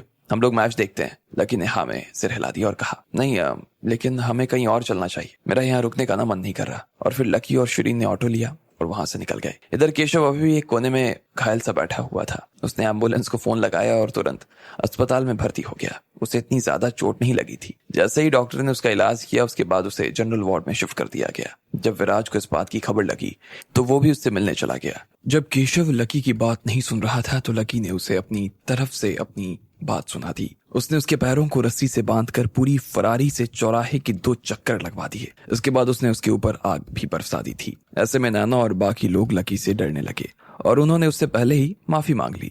इधर थोड़ी देर बाद हिमांशी भी लकी से मिल ली थी, लेकिन वो बिना ज्यादा बात किए वहां से निकल गई। थोड़ी देर बाद जब केशव अस्पताल में आया तो विराज भी उससे मिलने के लिए पहुंच गया। केशव ने विराज को देखा तो बोला, विराज बना, मुझे माफ कर देना, मैं शिरीन के पास जाने की पूरी कोशिश कर रहा था लेकिन मैं जा नहीं पाया। अब तो उसे मुझसे बहुत ज्यादा नफरत हो गई और मुझे लगता नहीं है कि आगे आपका ये काम मैं कर पाऊंगा। क्या बात कर रहे हो? मैंने तुम्हें नई नई फरारी खरीद के दी और तुम उसके करीब जाने के बजाय उल्टा उससे दूर चले गए। ऐसा क्या हुआ जो वो तुमसे इतनी नफरत करने लगी? विराज ने पूछा। उसे गुस्सा तो बहुत आ रहा था, लेकिन फिर भी वो उसकी बात को शांति से सुनना चाह रहा था। विराज बना, एक लकी नाम का फटीचर आदमी था। उसकी कोई दोस्त थी जो बहुत अमीर थी और दिल्ली में रहती थी। वो लड़की जो अपने साथ कल फरारी लेकर आई ना, वो फरारी आपकी फरारी से ज्यादा शानदार थी। ऐसा मैंने देखा कि शिरीन की उस आदमी से ज्यादा अच्छी दोस्ती हो गई थी। मैंने जब उस लड़के को थोड़ी बात सुनाने की कोशिश की ना तो मैंने देखा कि इस बात पर शिरीन को गुस्सा आ गया। मुझे ये सब चोटें लगी हैं और वो लड़के की वजह से ही लगी ये सब चोटें, केशव ने विराज को समझाते हुए कहा। लकी, ये नाम सुनते ही विराज को तो बहुत बड़ा झटका लगा। उसे ऐसा लग रहा था जैसे उसके पैरों के नीचे से जमीन खिसक गई। उसे अचानक से याद आया कि राधिका के बॉयफ्रेंड का नाम भी तो लकी ही था। उसने उस नाम को बार बार डायरी में पढ़ा था, लेकिन विराज को इस बात पर विश्वास नहीं हो रहा था कि ये और वो एक ही आदमी थे। कुछ देर के बाद तो उधेड़ बुन में पड़ गया वो, पर फिर से उसे ऐसा लगा कि अभी इस बारे में कुछ भी सोचने का कोई फायदा नहीं। इसलिए उसने फिर से केशव की तरफ देखा और पूछा, अच्छा तुम कह रहे हो कि उसकी दोस्त के पास में जो फरारी है वो मेरी फरारी से ज्यादा एडवांस है? कौन है वो उसकी दोस्त? उसका नाम क्या है? इतना तो पता नहीं बना, मैं तो बस उन लोगों की बात ही सुन रहा था, तो मुझे समझ आया कि वो दिल्ली से आई हुई कोई अमीर लड़की थी, केशव ने कहा। दिल्ली से? विराज ने अपना दिमाग दौड़ाना शुरू किया और वो ये चीज ढूंढने लगा कि आखिर दिल्ली में ऐसा कौन सा परिवार था जो उसके परिवार से भी ज्यादा अमीर था। ठीक इसी वक्त विराज का बॉडीगार्ड भी अंदर आया और उसने विराज से कहा, विराज बना, मैंने 2 लोगों के बारे में थोड़ी बहुत जानकारी निकाल ली है। वो फरारी वाली जो लड़की आई थी ना, उसका नाम हिमांशी था और वो दिल्ली में एक बड़े परिवार की लड़की है। उसके परिवार का नाम है महेश्वरी परिवार। इसके अलावा ये जो लकी है ना, ये दिल्ली यूनिवर्सिटी में पढ़ाई करता था। ऐसा सुनने में आया है कि इस आदमी ने अपने कॉलेज में वहां पर भी खूब पैसा दान दिया था। और यहाँ राजस्थान यूनिवर्सिटी में भी इसने 1 करोड़ का दान दिया था। लेकिन असल में ये फटीचर का फटीचर ही है। अब ऐसे में इसके पास पैसे इतने कहाँ से आए, इस बात का जवाब तो बना किसी के पास भी नहीं है। विराज ने जैसे ही ये सब सुना तो उसने कहा, अच्छा ये हिमांशी का परिवार तो मुझे दिल्ली का कोई बड़ा परिवार लग रहा है। ऐसा लग रहा है कि ये हमारे चौहान परिवार से भी कोई बड़ा परिवार है।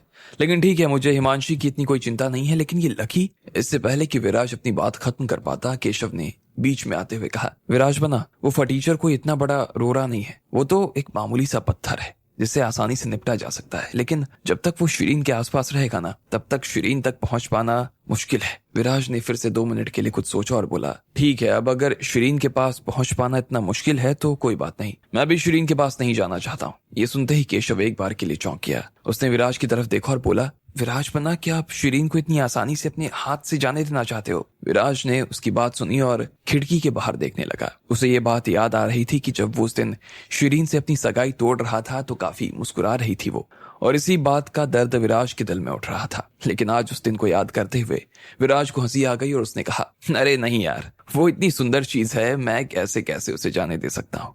लेकिन अब जब हमारा ये प्लान काम नहीं कर रहा तो कोई बात नहीं, दूसरा प्लान ट्राई करेंगे। मैं शिरीन को पकड़ने के लिए किसी को भेजूंगा और जोर के दम पर ना उसे होटल में बुलाऊंगा। उसके बाद मैं वहां उसे कुछ नशीली दवा दे दूंगा। फिर उसके बाद उसके कमरे में जाऊंगा और मुझे उसके साथ जो भी करना होगा ना कर लूंगा। आज रात सब होने वाला है ये। अगली सुबह जब वो उठेगी ना तो उसे सिर्फ एक खाली बिस्तर और चादर से ढेर सारा लाल खून मिलेगा। केशव ने मुस्कुराते हुए देखा और फिर विराज की तरफ अपना अंगूठा दिखा दिया। फिर उसने कहा, विराज बना, लेकिन आप तो ऐसा कुछ नहीं करना चाहते थे ना? केशव सच में उसकी बात सुनकर घबरा गया। जब उसने सुना कि अब विराज सब कुछ अपनी तरह से अकेले ही करना चाह रहा था तो उसे ऐसा महसूस हो रहा था जैसे उसके साथ धोखा हुआ। उसने विराज की तरफ देखते हुए फिर से अपना हाथ हिलाया और कहा, विराज बना, आप चाहो तो मैं फिर से कोशिश। नहीं, मुझे लगता है कि इस वक्त तुम्हें सिर्फ आराम करने की जरूरत है। इस ओर ध्यान दो तुम, बाकी काम मैं संभाल लूंगा। और साथ में इस चीज का वादा भी करता हूँ कि अगर तुमने मेरे लिए इतना सब कुछ सहा है और तुम्हारा जो भी हाल हुआ है ये मेरी वजह से हुआ है, तो मैं इस कुर्बानी को खाली तो नहीं जाने दूंगा। इसकी भरपाई हर तरह से मैं करने की कोशिश करूंगा। बस तुम्हें मेरा एक और काम करना पड़ेगा। कैसा काम बना? तुम्हें ये नशीली दवाएं मेरे लिए मंगवानी होगी। बोलो, क्या तुम ये नशीली दवाएं मेरे लिए मंगवा पाओगे? केशव को ऐसा लग रहा था कि वो फिर से ठगा गया। उसने सोचा कि ये आदमी उससे दवा तो मंगवा रहा था, लेकिन इस बार सच में केशव उसके लिए दवा लेकर नहीं आना चाह रहा था। अगर वो उसे मना कर देता तो इसका खामियाजा उसे और उसके परिवार को भुगतना पड़ सकता था। बेकार में उसकी नजर में फांस नहीं होना चाहता था। हालांकि उसे ये करना तो बुरा लग रहा था, पर फिर भी उसने विराज की तरफ देखा और कहा, ठीक है बना, मैं ये काम कर दूंगा आपका, लेकिन मुझे उम्मीद है कि आपको मेरा ये सब काम याद रहेगा और इसका मुझे फायदा मिलेगा। देखो, ये तो कहने की बात ही नहीं है, तुम्हें उन सब चीजों की चिंता करने की जरूरत नहीं है। उसके बाद उसने अपने बॉडीगार्ड भीम को देखा और कहा, क्या तुम्हारे पास में इस बात की कोई जानकारी है कि इस वक्त शिरीन और लकी कहाँ पर है? भीम ने उसे देखा और कहा, बना, मुझे ऐसा मालूम है कि वो लोग अभी सिटी में कहीं पर हैं। वहां पर ढेर सारे होटल्स हैं, तो हमारे लोग भी वहीं पर हैं। ठीक है, तो फिर अभिराज को फोन करके बोलो कि ये काम हो जाना चाहिए। सारी डिटेल्स भेज दो और उसके बाद जैसे ही वो शिरीन को होटल में ले आए तो उससे कहो कि मुझे फोन करे। ठीक है बना, भीम ने कहा और अभिराज को फोन मिलाने के लिए होटल से बाहर आ गया। इधर लकी और शिरीन अभी भी सिटी में ही घूम रहे थे। पुरानी बनी दीवारें, मकानों, बाजारों और किलों को देखे जा रहे थे और लकी को ये सब काफी अच्छा लग रहा था। आसमान में अब अंधेरा होने को था, पर फिर भी वो लोग अभी तक घूम ही रहे थे। चलो, मुझे भूख लग रही है, खाना खा लेते हैं। खाना खाने के बाद मैं तुम्हें घर छोड़ दूंगा, लकी ने कहा। ठीक है, शिरीन ने कहा। उसके हाथ में बहुत सा सामान था जो अभी उसने बाजार से खरीदा था और इतनी देर तक लकी के साथ घूमने के बाद उसे काफी मजा आ रहा था। वो लकी के साथ काफी एंजॉय कर रही थी। वो ऐसे में खाना खाने के लिए सिटी में बने एक रेस्टोरेंट में चले गए। वहां ढेर सारी खाने की दुकानें थी और उन पर अलग रंगों की लाइटें लगी थी। वो सब काफी सुंदर लग रहे थे। लकी और शिरीन एक होटल के अंदर दाखिल हो गए। वहां पर खाना खाने वाले लोगों को पहले से ही काफी भीड़ का सामना करना पड़ रहा था और बहुत से लोग अपनी बारी आने का इंतजार कर रहे थे। थोड़ी देर बाद लकी और शिरीन का भी नंबर आया। वो लोग खाना खाने के लिए बैठे और फिर जल्द ही खाना खत्म कर लिया। अचानक से लकी ने देखा कि टेबल के कोने वाली टेबल पर एक बहुत ही सुंदर सी लड़की बैठी थी। उसने सफेद रंग के कपड़े पहने थे और उसके चेहरे पर एक चमक सी नजर आ रही थी। वो सच में सुंदर लग रही थी और उसे देखकर ऐसा महसूस हो रहा था जैसे उसे इस बात का एहसास नहीं था। उसकी त्वचा ऐसी लग रही थी जैसे रुई और मलाई से बनी हुई हो। उस सफेद रंग की ड्रेस में वो परी से कम नजर नहीं आ रही थी। उसे देखकर कोई भी आसानी से उसका मुरीद हो सकता था। इधर शिरीन ने भी उसे उस दिशा में देखा जिस दिशा में लकी देख रहा था और फिर लकी से बोली, इतनी देर तक उस लड़की को मत देखते रहो, अच्छी बात नहीं है ये, शिरीन ने लकी से कहा। लकी ये बात सुनकर शर्म में पड़ गया और उसने कहा, नहीं मैं तो बस उसे। शिरीन को उसका ऐसा कच्चा पक्का सा जवाब सुनकर हंसी आ गई और उसने कहा, वैसे वो है तो बहुत सुंदर, लेकिन उसे मालूम नहीं है कि जो उसे देख रहा है ना वो खुद कितना सुंदर है। शिरीन के मुंह से ये बात सुनकर लकी को फिर से शर्म आ गई और उसके गाल लाल हो गए। इसके बाद वो दोनों कुछ देर तक बात करते रहे और इतने में उस लड़की ने अपना खाने के लिए जो डिश मंगवा रखी थी वो आ गई। उस लड़की ने उसे खाना शुरू कर दिया। फिर जब लकी ने देखा कि वो औरत 40 साल के आसपास थी और काफी सुंदर नजर आ रही थी, ना सिर्फ लकी बल्कि सारे लोग जो वहां बैठे थे वो भी उसे काफी पसंद कर रहे थे और उसे देख रहे थे। उनमें से एक आदमी ने अपनी चॉपस्टिक से गलती से सिगरेट का बट उठाकर खा लिया था। बाद में जब उसे याद आया कि वो बट चबा रहा था तो उसने तुरंत उसे थूका और बाथरूम में चला गया। इधर लकी और शिरीन ने जैसे ही उसके साथ इस तरह की चीजें होती देखी तो उनके चेहरे पर तो हंसी आ गई। वो लोग फिर से अपने खाने में लग गए, लेकिन अचानक से जब उन्होंने देखा कि एक बार के बाद वो लोग वहां से उठकर जाने लगे तो ये चीज काफी अजीब नजर आ रही थी। इधर लकी देख रहा था, उसने देखा कि कई सारे वेटर्स कई सारे गेस्ट की टेबल के आसपास खड़े थे। लकी ने उनमें से एक टेबल की तरफ देखा और उसने पाया कि एक वेटर उस टेबल पर बैठे मेहमान से कुछ कह रहा था और फिर उसने सामने सिर झुकाने वाला था। इतने में वो गेस्ट वहां से उठा और बाहर चला गया। अब लकी का दिल और भी कंफ्यूज हो गया। उसे समझ नहीं आ रहा था कि ये सब क्या हो रहा था।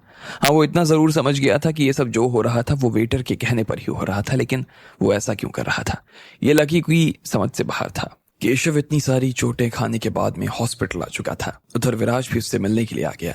जब विराज को समझ आया कि केशव शिरीन तक नहीं पहुंच पाया था तो उसे लग रहा था कि अब उसे कोई ना कोई रास्ता निकालना पड़ेगा ही। इसलिए उसने सोचा कि वो शिरीन को उठवा ले और उसे अपने साथ होटल ले आए। इधर शिरीन और लकी भी काफी देर तक सिटी में घूमने के बाद एक होटल में खाना खाने आ गए। वहां एक सुंदर लड़की बैठी हुई थी, लेकिन थोड़ी देर बाद लकी ने देखा कि वहां के सब लोगों ने वहां से बाहर जाना शुरू कर दिया। लकी ने देखा कि ये सब वेटर के कहने पर हो रहा था, पर अचानक से ये सब क्या हो रहा था ये तो लकी को भी समझ नहीं आ रहा था। उसने सोचा कि अब जब सब लोग चले ही गए थे तो उसकी बारी भी आने ही वाली थी। जैसे ही वेटर उसके पास आया तो लकी को मालूम था कि वो उससे क्या कहने वाला था, लेकिन अभी तक वेटर उसके पास आया नहीं था, इसलिए लकी को चिंता नहीं थी। वो आराम से शिरीन के साथ खाना खा रहा था। बॉस जल्दी से इधर आइए, एक वेटर ने अपने बॉस को बुलाते हुए कहा। वो वेटर उस सफेद ड्रेस वाली सुंदर सी लड़की के पास खड़ा था और थोड़ी ही देर बाद में उसका बॉस भी वहां आकर खड़ा हो गया। वो दोनों शायद उस सफेद ड्रेस वाली औरत को समझाने की कोशिश कर रहे थे, लेकिन फिर भी वो अपनी जगह पर से उठने को राजी नहीं थी। चलो आज चलकर देखते हैं वो क्या हो रहा है, लकी ने कहा। और फिर वो शिरीन के साथ में उस सफेद ड्रेस वाली लड़की की टेबल के पास जाकर खड़ा हो गया। वो वेटर और उसका बॉस उस लड़की को वहां से उठाने में ही लगे हुए थे और उन्हें पता ही नहीं चला कि कब लकी उनके पास आकर खड़ा हो गया। मैडम, हमने आपसे इस बात का प्रॉमिस किया तो है कि आपने जो कुछ भी खाया है हम उससे आपका पैसा नहीं लेंगे, आप प्लीज यहाँ से उठकर चले जाइए, उस मालिक ने समझाते हुए कहा। जी नहीं, मैं सिर्फ यहाँ पर बैठकर शांति से अपना खाना खाना चाहती हूँ, इसलिए आप लोग मुझसे दूर हो जाइए। जैसे ही मेरा खाना खत्म हो जाएगा मैं खुद यहाँ से उठकर चली जाऊंगी, सफेद ड्रेस वाली उस लड़की ने कहा। अरे मैडम, मैंने आपको एक ही बात को कितनी बार समझाया है, आपको क्या मेरी बात समझ नहीं आ रही? आप महिला हो, इसका मतलब ये थोड़ी है कि आप अपनी ही चलाओगी। मैं अभी आपको महिला गार्ड्स को बुलाकर यहाँ से हटवा देता हूँ। ममता, सपना, जल्दी से आओ और इस औरत को यहाँ से बाहर निकालो। जी बॉस। जैसे ही वहां पर महिला गार्ड आ गई, लकी भी ये सब देख रहा था, लेकिन लकी को उस बॉस की ये सब बातें ठीक नहीं लग रही थी। वो उस औरत के साथ जबरदस्ती करने की कोशिश कर रहा था और साथ ही वो उसे यहाँ से बाहर निकालने वाला था। वो ऐसे औरत के साथ कैसे कर सकता था, और उससे भी बड़ी बात यह कि लकी ऐसा सब होते हुए कैसे देख सकता था। इसलिए उसने जोर से चिल्लाते हुए कहा, बस बहुत हुआ, आप लोग इनके साथ ऐसा कुछ नहीं कर सकते हैं, इन दोनों गार्ड्स को यहाँ से हटाइए। जैसे ही लकी ने इतना कहा, उसके बाद जाकर बॉस की नजर उस पर पड़ी। उस आदमी ने देखा कि वो कोई और नहीं बल्कि लकी था, तो डर के मारे घबरा गया। उसे विश्वास नहीं हो रहा था कि वो लकी था। वो तुरंत पीछे हटा और फिर एक गहरी सांस लेते हुए बोला, ये हमारे होटल का मामला है, आपको इस बारे में बीच में बोलने की जरूरत नहीं है। और तुम दोनों खड़ी खड़ी क्या मुंह देख रही हो, बाहर निकालो इस औरत को। उस आदमी ने फिर से अपने गार्ड्स के ऊपर चिल्लाते हुए कहा। उनमें से एक गार्ड ने उसका हाथ पकड़ा और दूसरे ने उसका हाथ से कांटा छुड़वा दिया। दोनों ही उसे अपनी जगह पर से खड़ा करने लगे थे।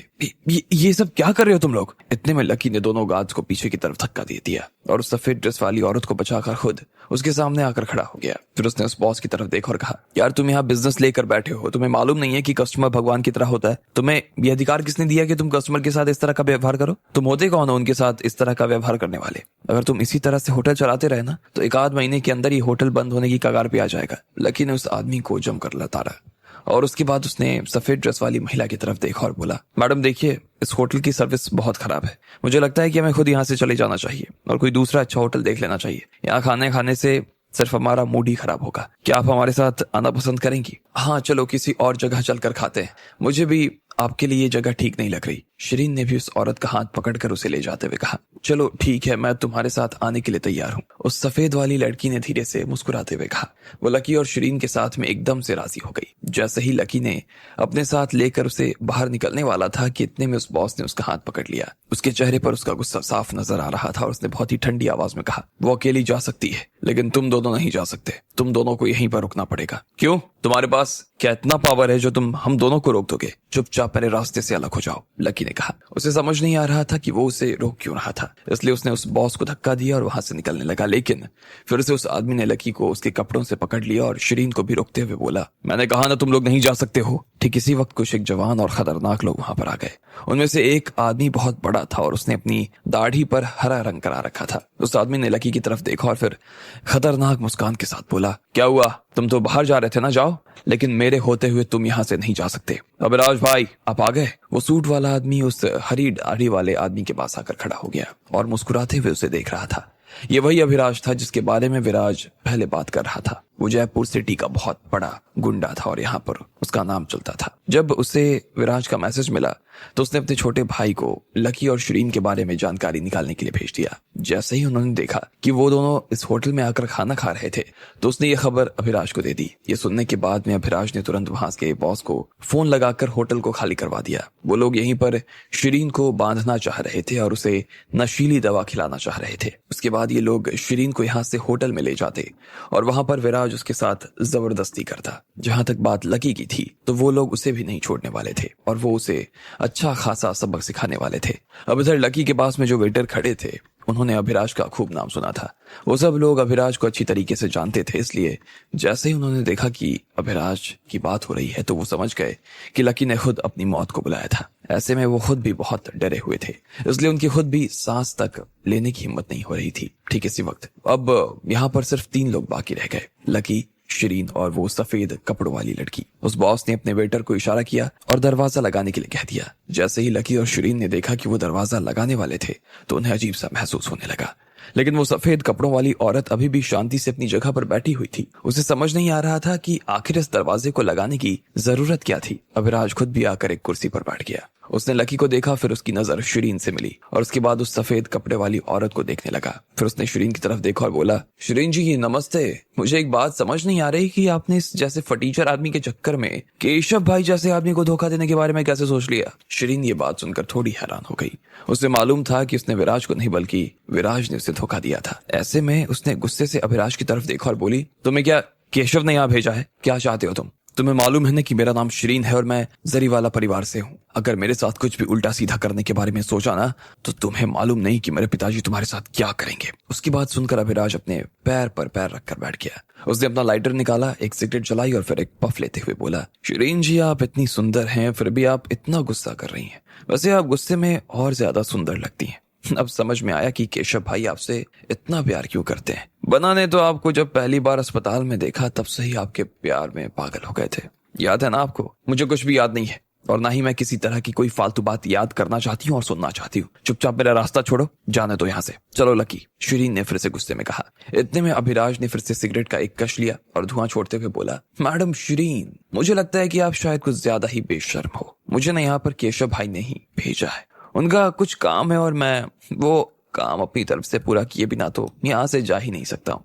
इसलिए आप चुपचाप थोड़ा सा कॉपरेट कीजिए, क्योंकि अगर आपने कॉपरेट नहीं किया तो हम फिर आपके साथ बदतमीजी करेंगे और उसके बाद आप हमसे मत कहना कि हमने आपके साथ बदतमीजी की है। इसके बाद अभिराज ने अपने साथ के लड़के की तरफ देखा और कहा, तुम दोनों जरा जाओ और शिरीन जी को जरा यहाँ पर लेकर आओ। जी बना, उनमें से दो लड़कों ने कहा और फिर वो दो लोग शिरीन की तरफ जाने लगे। इधर शिरीन को इतना ज्यादा डर लग रहा था कि उसने लकी का हाथ पकड़ लिया और उसके बाद लकी के पीछे आकर छिप गई। लकी ने भी उसे अपने पीछे छिपा लिया और खुद भी आगे आकर खड़ा हो गया। अरे ओ, हट जा हमारे रास्ते से, अबे साले मार खानी है क्या तुझे, हट जा रास्ते से, उन दोनों भाइयों ने लकी को हटकाते हुए कहा। लकी को अभिराज के ऊपर गुस्सा आ रहा था, इसलिए उसने उसकी तरफ देखा और कहा, भाई तुझे उस केशव ने या इस विराज ने कितना पैसा दिया है? तुझे क्या लगता है कि तू केशव ने जितना पैसा दिया होगा उससे दुगना पैसा तुझे नहीं दे सकती मैं?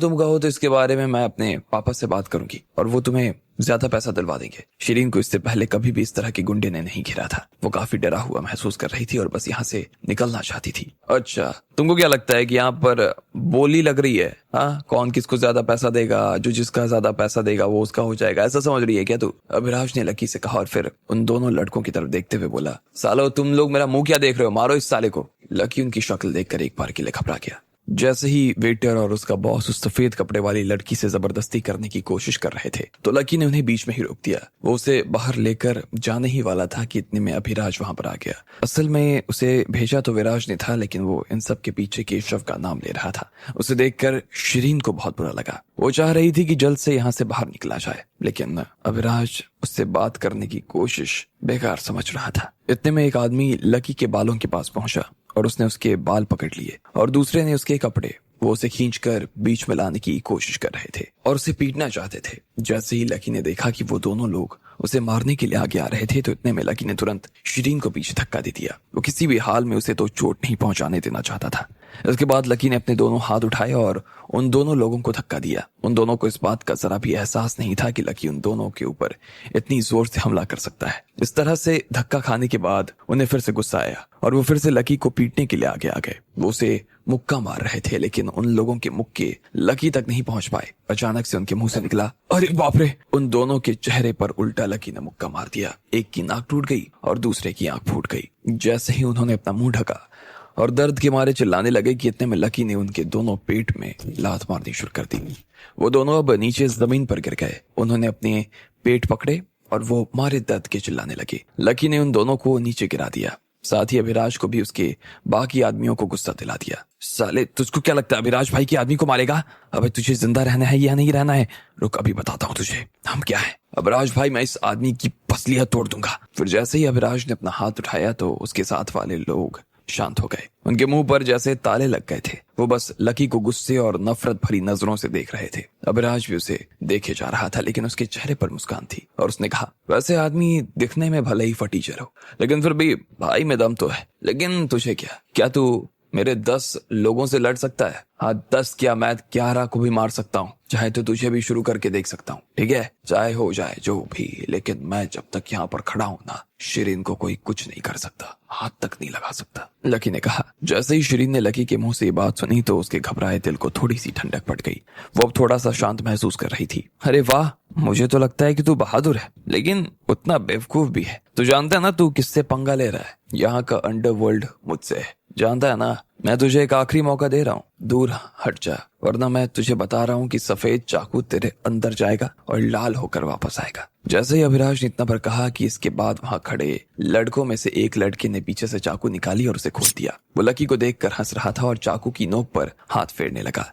फिर उसने एक बार के लिए जमीन पर थूका और गुस्से में लकी की तरफ देखने लगा। लकी के दिल की धड़कन तो एक बार के लिए तेज हो गई, लेकिन उसने अभी भी शिरीन को अपने शरीर से ढका हुआ था। इधर शिरीन ने जब देखा कि सामने वाले ने चाकू निकाल लिया तो वो समझ गई कि लकी की जान को खतरा था। अब उसे क्या करना था, उसे अपने दिल में समझ आ गया था। वो अपनी वजह से कभी भी लकी को किसी भी तरह की चोट नहीं आने देना चाहती थी। वो बाहर आई और बोली, नहीं, उसके साथ कुछ करने की जरूरत नहीं है, मैं तुम्हारे साथ चलने के लिए तैयार हूँ। जैसे ही अभिराज ने ये बात सुनी तो इतने में अभिराज के चेहरे पर मुस्कान आ गई और बोला, चलो ये अच्छा हुआ, भले ही आप बहुत नखरे दिखा रही थी लेकिन मान तो गई, ये बात अच्छी है। शिरीन, नहीं जाओगी, लकी ने कहा और इतने में शिरीन ने उसकी बात को बीच में काटते हुए कहा, नहीं लकी, तुम्हें चिंता करने की जरूरत नहीं है, मैं बस केशव से मिलने जा रही हूँ, उसमें कुछ भी नहीं है, कोई दिक्कत नहीं। इससे पहले कि लकी आगे कुछ कह पाता, शिरीन ने फिर से अभिराज को देखा और कहा, मैं तुम्हारे साथ चलने के लिए तैयार हूँ, लेकिन तुम्हें भी एक चीज का प्रॉमिस करना है, तुम इसके साथ कुछ नहीं करोगे। अगर तुमने इसे जरा भी चोट पहुंचाने की कोशिश की ना तो मैं तुम्हें जिंदा नहीं छोड़ूंगी। अभिराज ने उसकी बात सुनी और उसके बाद अपने सिगरेट नीचे जमीन पर फेंक दिया। फिर उसने शिरीन को देखा और कहा, ठीक है, मैं वादा करता हूँ कि मैं इसके साथ कुछ नहीं करूंगा। भले ही अविराज ने शिरीन का मन रखने के लिए कह दिया था, लेकिन वो जानता था कि वो विराज की कही बात को नहीं टाल सकता था। विराज ने उसे कहकर भेजा था कि उसे लकी को भी सबक सिखाना था, इसलिए अविराज ने अपने मन में सोच लिया कि वो शिरीन को तो अपने साथ में लेकर जाएगा, लेकिन पीछे लकी को भी पीटने के लिए वो अपने कुछ आदमी छोड़ देगा। अविराज ने फिर से शिरीन की तरफ देखा और मुस्कुराते हुए सोचने लगा, जैसे शिरीन जी, आपको क्या लग रहा है कि हम क्या आपको सिर्फ अपने साथ इसलिए ले जा रहे हैं ताकि आपको केशव से मिलवा दें? आप इतनी सीधी कैसी हो सकती हैं शिरीन जी? जब आप गाड़ी में आकर बैठोगी ना, तब हम लोग देखेंगे। सबसे पहले आपको नशीली दवा खिलाएंगे, उसके बाद आप बेहोश होंगी, फिर उस हालत में हम आपको होटल लेके जाएंगे। वहां पर विराज पन्ना आपको कमरे में लेकर जाएंगे और फिर आपका स्वाद लेंगे। उसके बाद कल सुबह आप जब उठेंगी ना, तो एक बड़े बिस्तर में होंगी बिना कपड़ों के। तुम्हें क्या लगता है ये सब काम केशव ने किया है? नहीं, ये काम हमारे बना के दिमाग का है। क्या कमाल का दिमाग है ना हमारे बना का।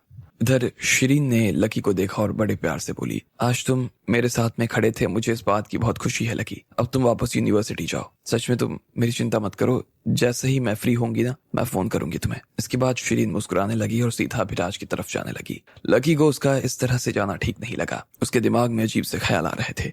वैसे शिरीन जो कह रही थी वो सही भी था।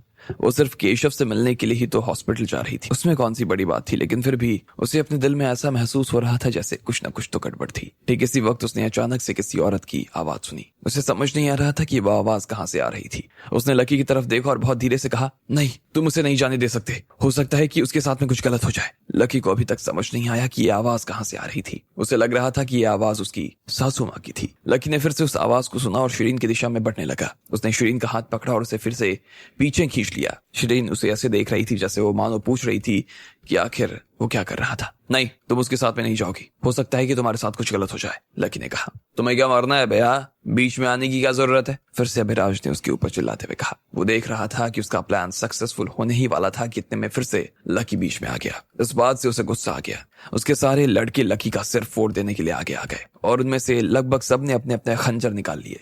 लकी के हाथ में कुछ नहीं था, उसके पास में कोई हथियार नहीं थे, लेकिन फिर भी वो उनसे ये कह देना चाहता था कि उसे उनमें से किसी से भी डर नहीं लग रहा था। लेकिन लकी के पास भी इस चीज से निपटने का कोई रास्ता नहीं था। तुम्हें मार्शल आर्ट्स आती है? तभी पीछे से किसी की आवाज आई। ये तो वही आवाज थी जो लकी ने पहले भी सुनी थी, जिस वजह से उसने शिरीन का हाथ पकड़ा था। नहीं, लकी ने कहा। उसे ऐसा लग रहा था जैसे वो खुद ही बात कर रहा था। शिरीन लकी की तरफ देख रही थी और उसने शक करते हुए कहा, तुम मुझे जाने के लिए मना क्यों कर रहे हो? उसने मुझसे पूछा है कि क्या मुझे मार्शल आर्ट्स आती है। लकी ने फिर से शिरीन को देखा और ये बात कहने लगा। इतने में फिर से एक आवाज आई, क्या तुम्हें थोड़ी बहुत भी नहीं आती? जैसे कि कोई किक या फिर कोई पंच। लकी ये सुनकर दंग रह गया। जब वो आवाज उससे बात कर रही थी तब शिरीन के चेहरे पर कोई भाव नहीं थे।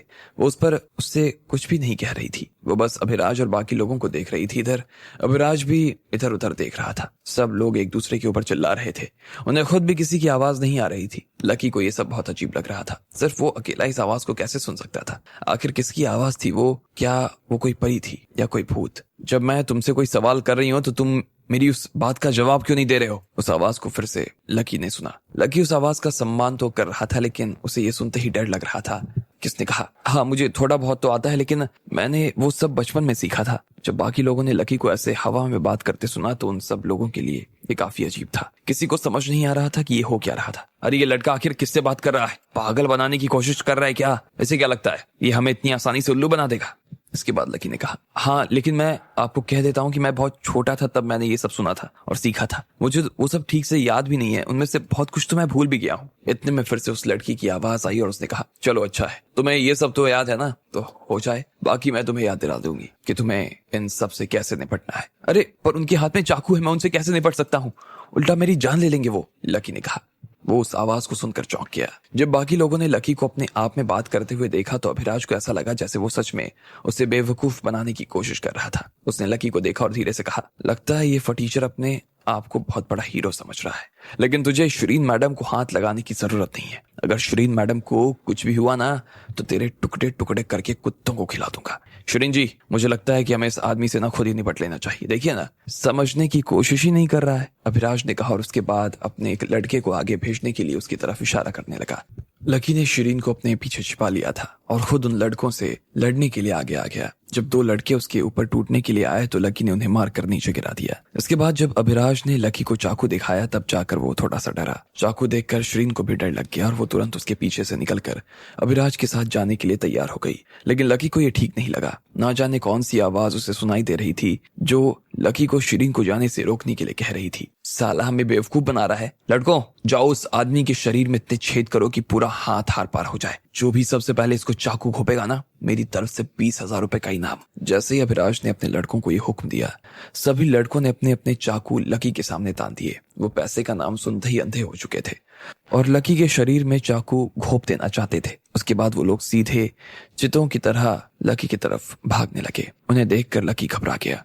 उसने फिर से शिरीन को अपने पीछे लाकर खड़ा किया।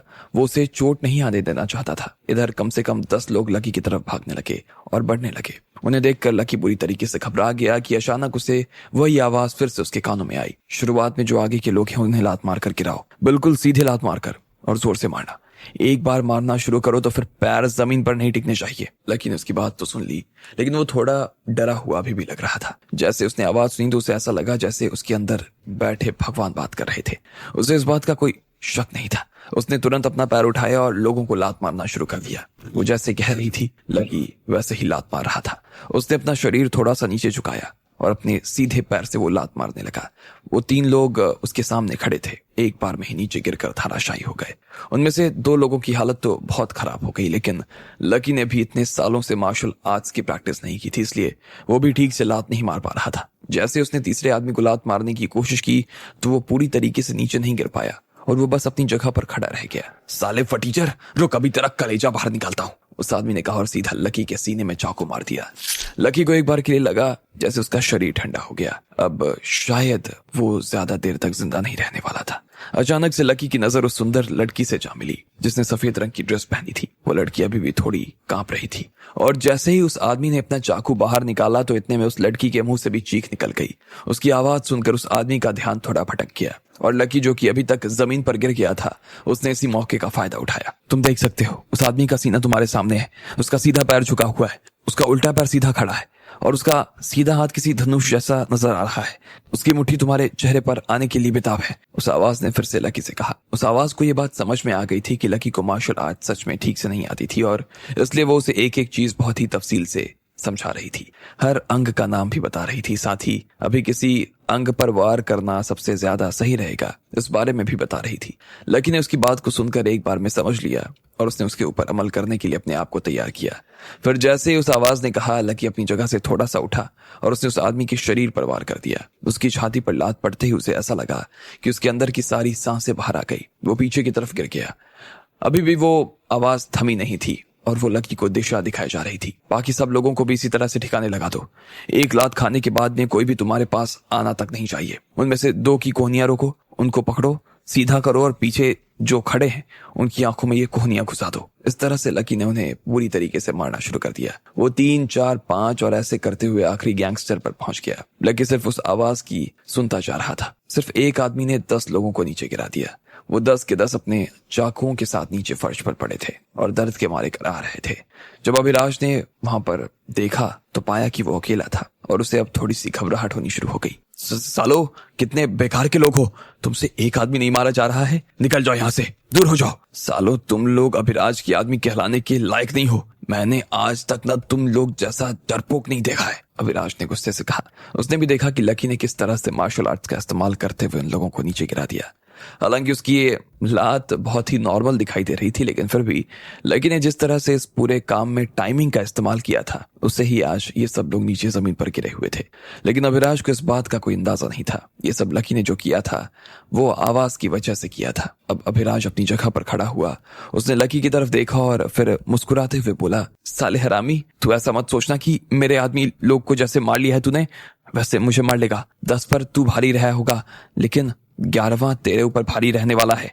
वैसे भी ये सब मेरे छल्ले थे, देखता हूं तू मेरे साथ क्या कर पाता है। इसके बाद अभिराज ने लकी की दिशा में आगे बढ़ना शुरू किया। वो कदम दर कदम उसकी तरफ बढ़ता जा रहा था। वो धीरे धीरे अपने ही लोगों को पार करता हुआ लकी की तरफ आगे आ रहा था।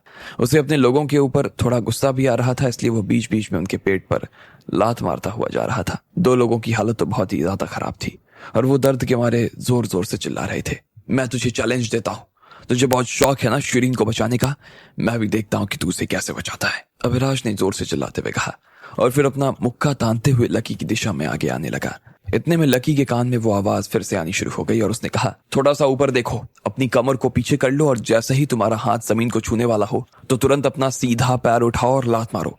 इससे वो सामने वाला आदमी एक बार के लिए रुक जाएगा और सीधा नीचे गिरेगा। लकी इस बात को सुनकर दंग रह गया। उसे याद था कि ऐसा कोई मूव तो था, लेकिन वो उस मूव को कब का भूल चुका था। उसे इसके बारे में कुछ भी याद नहीं था। एक पल के लिए तो वो चुपचाप खड़ा रहा और अपनी जगह पर से हिल भी नहीं पाया। उसे समझ नहीं आ रहा था कि इस मूव के बारे में उस आवाज को कैसे मालूम था। लकी थोड़ा सा घबरा रहा था और इसी घबराहट के दौरान उसने अभिराज के सीने को देखा। इतने में अचानक उसकी आंखों के सामने अंधेरा छा गया। अभिराज ने तेजी से आकर लकी की छाती में एक जोरदार मुक्का मारा। उसके सीने में दर्द हो गया। उसे ऐसा लग रहा था जैसे उसके शरीर की हड्डियां टूटनी शुरू हो गई। उसे सांस लेने में दिक्कत होने लगी और वो सीधा नीचे जमीन पर गिर गया। साले हरामी, देखा, मुझे सिर्फ एक मुक्का लगा और मैंने तेरी हालत अपनी आदमियों जैसी कर दी। बहुत उछल रहा था ना, अब खड़ा होकर दिखा। अभिराज ऐसा वैसा नहीं आदमी है, समझा क्या? अभिराज दांत पीसते हुए बोले जा रहा था। उसे मालूम था कि ये मैच वो जीत चुका था। अब जो लोग नीचे जमीन पर पड़े थे, जब उन्होंने लकी को इस हाल में देखा तो उन लोगों का दर्द थोड़ा कम हुआ। कुछ के चेहरे पर तो मुस्कान आ गई और उन सब ने अभिराज की तारीफें करनी शुरू कर दी। अभिराज भाई, आप तो चैंपियन हो। क्या बात है अभिराज भाई, एक ही मुक्के में बकरा हलाल। अब इसकी नाड़ी काट करना इसका काम तमाम कर डालो। सब लड़के इधर जोश से भर आए थे और उधर शिरीन लकी के पास में आकर खड़ी हो गई। जैसे उसने देखा कि लकी जमीन पर नीचे गिरा था तो शिरीन की सांसें फूल गई। वो भागते हुए उसके पास आई और बोली, लकी तुम ठीक हो? लकी के मुंह से आवाज नहीं आ रही थी। ये देखकर वो घबरा गई और उसे गुस्सा आ गया। फिर वो अपनी जगह खड़ी हुई और लकी को अपने शरीर से ढकते हुए गुस्से में अभिराज से बोली, अब अगर इसे हाथ लगाने की हिम्मत की ना तो मुझसे बुरा और कोई नहीं होगा। अभिराज लेकिन उसकी बात नहीं सुन रहा था। उसने भी अपने हाथ में खंजर लिया और हंसते हुए बोला, शिरीन मैडम, आपने देखा नहीं है इस आदमी ने किस तरह मेरे सारे आदमियों को मारा है। अब अगर मैं इस आदमी की जान नहीं लूंगा तो मेरी मार्केट में वैल्यू कम हो जाएगी ना। शिरीन अभिराज को छोड़कर उसके चाकू को देख रही थी। वो बहुत खतरनाक नजर आ रहा था और शिरीन को ऐसा लग रहा था जैसे वो उसे मार ही डालेगा, लेकिन फिर भी लकी के सामने से हटने के लिए वो राजी नहीं थी। वो अभी भी उसके सामने खड़ी थी। जैसे ही वो पहले खड़ी नजर आ रही थी, अचानक से उसकी आंखों से आंसू बहने लगे। उसे इस बात से कोई फर्क नहीं पड़ रहा था कि भले ही ये चाकू उसके शरीर के आर पार हो जाए, लेकिन वो लकी के सामने से हटने वाली नहीं थी। फिर भी उसके आंसू रुकने का नाम नहीं ले रहे थे और उसने रोते हुए कहा, नहीं, तुम उसे नहीं मार सकते हो। लेकिन तब तक अभिराज उनके पास आ गया और उसने शिरीन को खींच कर एक तरफ कर दिया। अचानक से फिर से एक आवाज आई, तुम लोग यहाँ मरने के लिए आए हो, लेकिन क्या उन्हें मारने से पहले तुमने मुझसे पूछा कि तुम लोगों को सच में मार सकते हो या नहीं मार सकते हो? यह आवाज बहुत ही सुंदर और मीठी थी। उस आवाज से इस बात का अंदाजा लगाया जा सकता था कि वो जो भी इंसान बात कर रहा था वो बहुत सुंदर और आकर्षक था। भले ही वो अभिराज को डांट रही थी, लेकिन फिर भी उसकी आवाज सुनकर किसी को उससे प्यार हो सकता था। ये वही लड़की थी जिसने सफेद रंग के कपड़े पहने थे। अभिराज ये आवाज सुनते ही उस सफेद कपड़े वाली लड़की को देखने लगा। जैसे उसने उसे देखा तब से यही सोचा कि वो अपने लिए इस लड़की को बांध लेगा। एक बार शिरीन और अभिराज का मसला खत्म हो जाए तो वो उस लड़की को होटल में ले जाता और इसके साथ अपनी सारी कसर पूरी करता। अभिराज ने उसे देखा और मुस्कुराते हुए बोला, मैडम, आपकी आवाज तो सच में मेरा दिल जीत रही है। क्या गजब की आवाज पाई है आपने। क्या आप मेरे साथ खाने पर चलना चाहोगी? उसके बाद हम लोग अभिराज ने कहा और अपने होंठों पर अपनी जुबान फेर ली। मेरी सिर्फ आवाज ही अच्छी है, लेकिन मेरा शरीर देखकर तुम डर जाओगे, उस लड़की ने कहा और फिर अभिराज को देखकर मुस्कुराने लगी। जैसे ही लकी के सामने खड़े हुए लोगों ने अपने चाकू निकाले तो एक बार के लिए तो वो घबरा गया, लेकिन वो उस आवाज के सहारे सब लोगों से लड़ता जा रहा था। वो जैसे जैसे उसे बता रही थी, लकी वैसा ही वैसा करता जा रहा था और थोड़ी देर में उसने सबको धाराशाही कर दिया, धागा खोल दिया। लेकिन अभिराज अभी भी बाकी था। उसने लकी के सीने में चाकू उतार दिया था। वो शहनाज को अपने साथ ले जाने की कोशिश कर ही रहा था कि अचानक से उससे भी किसी की आवाज सुनाई देने लगी। ये उस सफेद कपड़े वाली लड़की की आवाज थी। मेरी आवाज हो सकता है कि तुम्हें काफी सुंदर लग रही हो, लेकिन मेरा शरीर इतना सुंदर नहीं है जितनी मेरी आवाज सुंदर है, उस लड़की ने कहा। लेकिन अभिराज को उसकी इस बात पर विश्वास नहीं हो रहा था, इसलिए उसने उसकी तरफ देखा और कहा, क्या बात कर रही हो यार, तुम तो इतनी सुंदर हो कि मिस इंडिया भी तुम्हारे आगे ना पानी भरेगी, तुम्हारा कोई मुकाबला है नहीं। वैसे तुम अगर कह रही हो कि तुम्हारा शरीर सुंदर नहीं है, तो क्या मैं एक बार के लिए तुम्हारे कपड़े उतार कर तुम्हारी शरीर को देख सकता हूँ क्या, अपनी आंखें सेक सकता हूँ क्या? अगर तुम सच कह रही हो कि तब कोई बात ही होगी नहीं, और अगर झूठ होगा तो हम एक कदम आगे और बढ़ जाएंगे। अभिराज की आंखों में उसकी हैवानियत साफ नजर आने लगी थी। इधर उस लड़की ने भी अभिराज की तरफ मुस्कुराते हुए देखा और बोली, तुम कितने बड़े कुत्ते हो ना, इस तरह की बात करते हुए तुम्हें शर्म नहीं आती? चलो कोई बात नहीं आती है तो उसमें कोई बात नहीं है, कर भी क्या सकता है कोई। वैसे मुझे भी अपने शरीर देखने में कोई शर्म वाली बात लगती नहीं, मैं आराम से तुम्हें अपना शरीर दिखा सकती हूँ, लेकिन उसके लिए पहले तुम्हें एक कीमत चुकानी होगी। पहले दाम दो, उसके बाद काम होगा। बोलो तैयार हो? अरे तुम बताओ तो सही, क्या कीमत है? ऐसा दुनिया में है ही क्या जो अभिराज ना खरीद सके? ठीक है, तो बदले में मुझे तुम्हारी उंगली चाहिए। अभी तक जो अभिराज को इस बात का एहसास नहीं हुआ था कि उस लड़की ने अभिराज को कुत्ता भी कहा था, उसका जिस्म देखने की भूख ने उसे बहरा कर दिया, और वो सिर्फ सुन ही नहीं पा रहा था, देख भी नहीं पा रहा था। वैसे जब उसे याद आया कि उसने उसे कुत्ता कहा तो अभिराज को इस बात का इतना बुरा लगा नहीं, उसे तो बल्कि ऐसा लग रहा था जैसे कुत्ता बहुत ही सम्मान भरा शब्द था। वफादार होते हैं भाई कुत्ते। इधर बाकी लोग जो नीचे जमीन पर पड़े हुए थे, वो सफेद ड्रेस वाली का ऑफर सुनकर अभिराज को जलन की भावना से देख रहे थे। वो खुद भी उसी की तरह सुंदर लड़की से बात करना चाहते थे और साथ ही उसके साथ में हंसी मजाक भी करना चाहते थे। वो सब चाहते थे कि एक बार तो वो सफेद कपड़ों वाली लड़की से बात करे ही करे, फिर भले ही वो चाहे तो उनसे उनका हाथ ही क्यों ना मांग ले। वो बस उसे देखने भर के लिए बहुत कुछ देने को तैयार थे। चलो ठीक है, मैं कुत्ता हूं तो कुत्ता ही सही, पर चलो अब कुत्ते को अपने मालिक के साथ खेलने का मन कर रहा है, मालिक को चाटने का मन कर रहा है। अब बोलो, क्या कुत्ते को मालिक ये सब करने देगा? अभिराज ने कहा। अच्छा, आना है तो सीधा होना, इतनी सारी उधर उधर की बातें करने की क्या जरूरत है? उस सफेद कपड़े वाली लड़की ने कहा। आ रहा है मालिक, आपका कुत्ता भी आ रहा है, अभिराज ने फिर से कहा और मुस्कुराते हुए धीरे धीरे उस लड़की की तरफ आगे बढ़ने लगा। हर किसी की आंखें उस सफेद कपड़े वाली लड़की के ऊपर ही टिकी हुई थी। इधर अभिराज ने बाकी सब लोगों के दिल में ऐसी आग लगा दी कि उसके चक्कर में वो अपना सारा दर्द भूल गए। अभिराज उस सफेद कपड़े वाली लड़की के पास गया।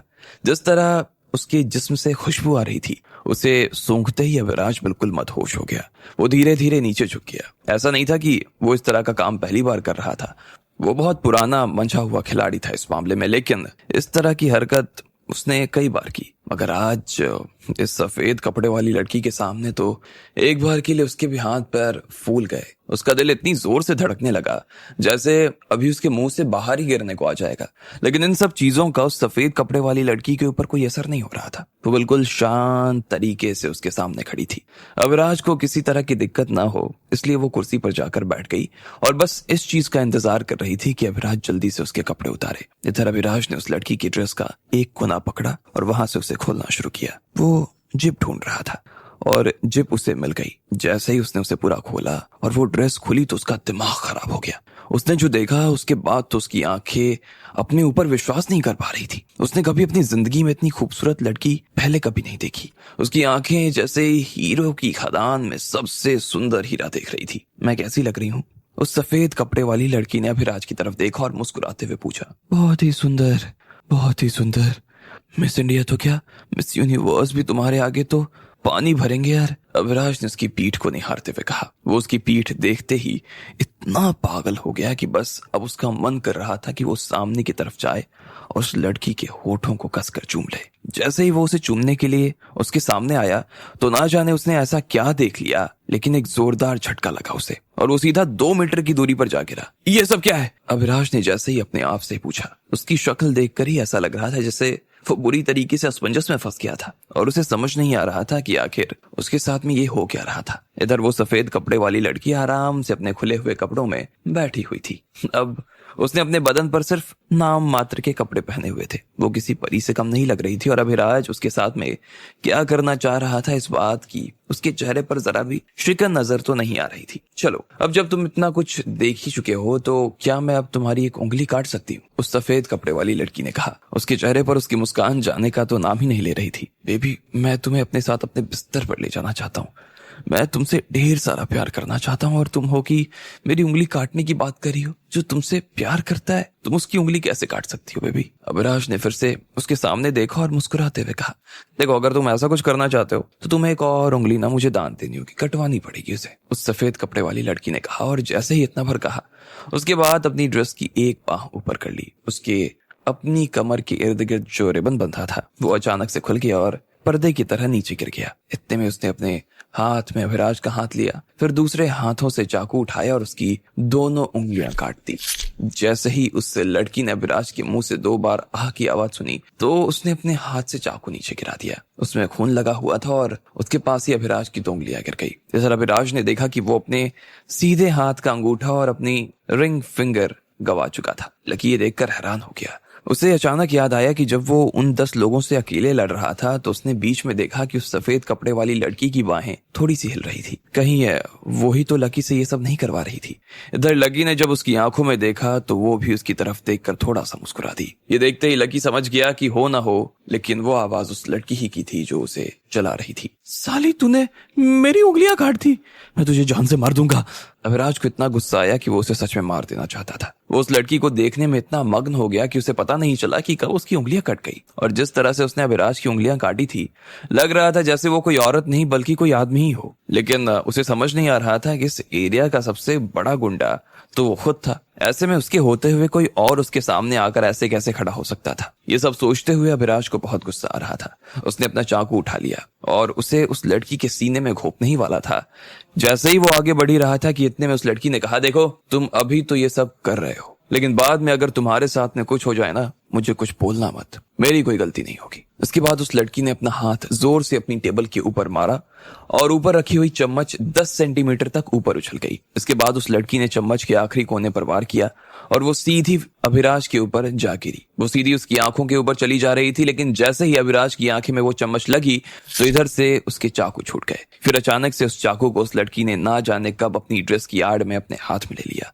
फिर वो एक बार के लिए हवा में उठा और एक खच की आवाज के साथ जमीन पर ढेर सारा खून आ गिरा। पूरे फर्श पर खून ही खून था। अभिराज चिल्लाए जा रहा था। उसने देखा कि उसका सीधा पैर उसके शरीर के ऊपर आ गया था। उसकी हड्डियां और उसका मांस भी पूरी तरीके से अलग कर दिया गया था। जब बाकी लोगों ने अभिराज की इस तरह की हालत देखी तो उनकी खुद की हालत खराब हो गई। शिरीन तो बहुत ज्यादा ही डर गई थी और उसने अपने आप को लकी के बाहों में छिपा लिया। वो बुरी तरीके से कांपे जा रही थी और उसकी कंपन थी कि रुकने का नाम ही नहीं ले रही थी। इधर वो सफेद कपड़े वाली लड़की काफी शांत नजर आ रही थी। उसने अभिराज को नीचे फर्श पर पड़ा हुआ देखा और बोली, वैसे हकीकत में तो मैं सिर्फ तुम्हारी उंगलियां ही काटने के बारे में सोच रही थी लेकिन तुमने ही अपने लिए मुसीबत खड़ी कर ली तो इसमें मैं क्या कर सकती हूँ? अब तुम जैसा आदमी जो कि इतना सुंदर था, इतना हैंडसम था, वो अपने आप में एक लंगड़ा और अपंग बनकर रह गया है। तुम्हें ये सब करने की क्या जरूरत थी यार? इधर अभिराज उसकी बातें सुनते हुए नीचे जमीन पर लेटा हुआ था। उसकी आंखें बंद थी और वो बस दर्द के मारे चिल्लाए जा रहा था। वो बस इसी बात की उम्मीद कर रहा था कि ये लड़की यहाँ से निकले ताकि वो जल्द से जल्द हॉस्पिटल पहुंच सके और अपना इलाज करवा सके। मैं तुमसे पूछ रही हूँ, मुझे बताओ कि मैंने तुम्हारे साथ में जो किया, क्या तुम उससे खुश हो? उस लड़की ने फिर से पूछा। हाँ, मैं खुश हूँ।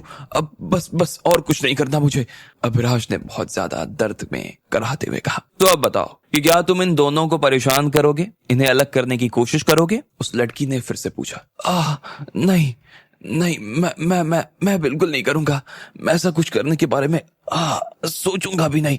प्लीज मुझे जाने दो, अभिराज ने कहा। इसके बाद वो लड़की उसे मुस्कुराते हुए देखने लगी और फिर उसने कहा, चलो ये तो बहुत अच्छी बात है। अब एक आखिरी चीज है कि जो मैं तुमसे कहना चाहती हूँ। आज यहाँ पर क्या हुआ इस बारे में तुम बाहर जाकर किसी से कुछ नहीं कहोगे। खास तौर पर मैंने क्या पहना और मैं कैसी लग रही हूँ इसके बारे में तो जरा भी बात मत करना। अगर मुझे पता चला कि मेरे बारे में कोई बाहर बात कर रहा है या बाहर बात हुई है तो अंजाम उससे बहुत ज्यादा बुरा होगा जो अभी हुआ है, समझे ना?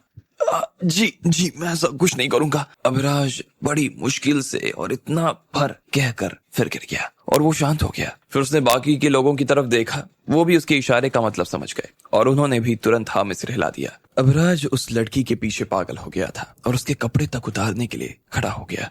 इधर उस लड़की को भी इस बात से कोई दिक्कत नहीं थी, वो आराम से कुर्सी पर बैठी हुई थी। जब अभिराज ने उसके कपड़े उतारे तो उसे देखता ही रह गया, लेकिन इससे पहले कि वो उसे चूम पाता इतने में उस लड़की ने अभिराज की 2 उंगलियां काट दी। सब लोग उसे इस हाल में देखकर हैरान थे।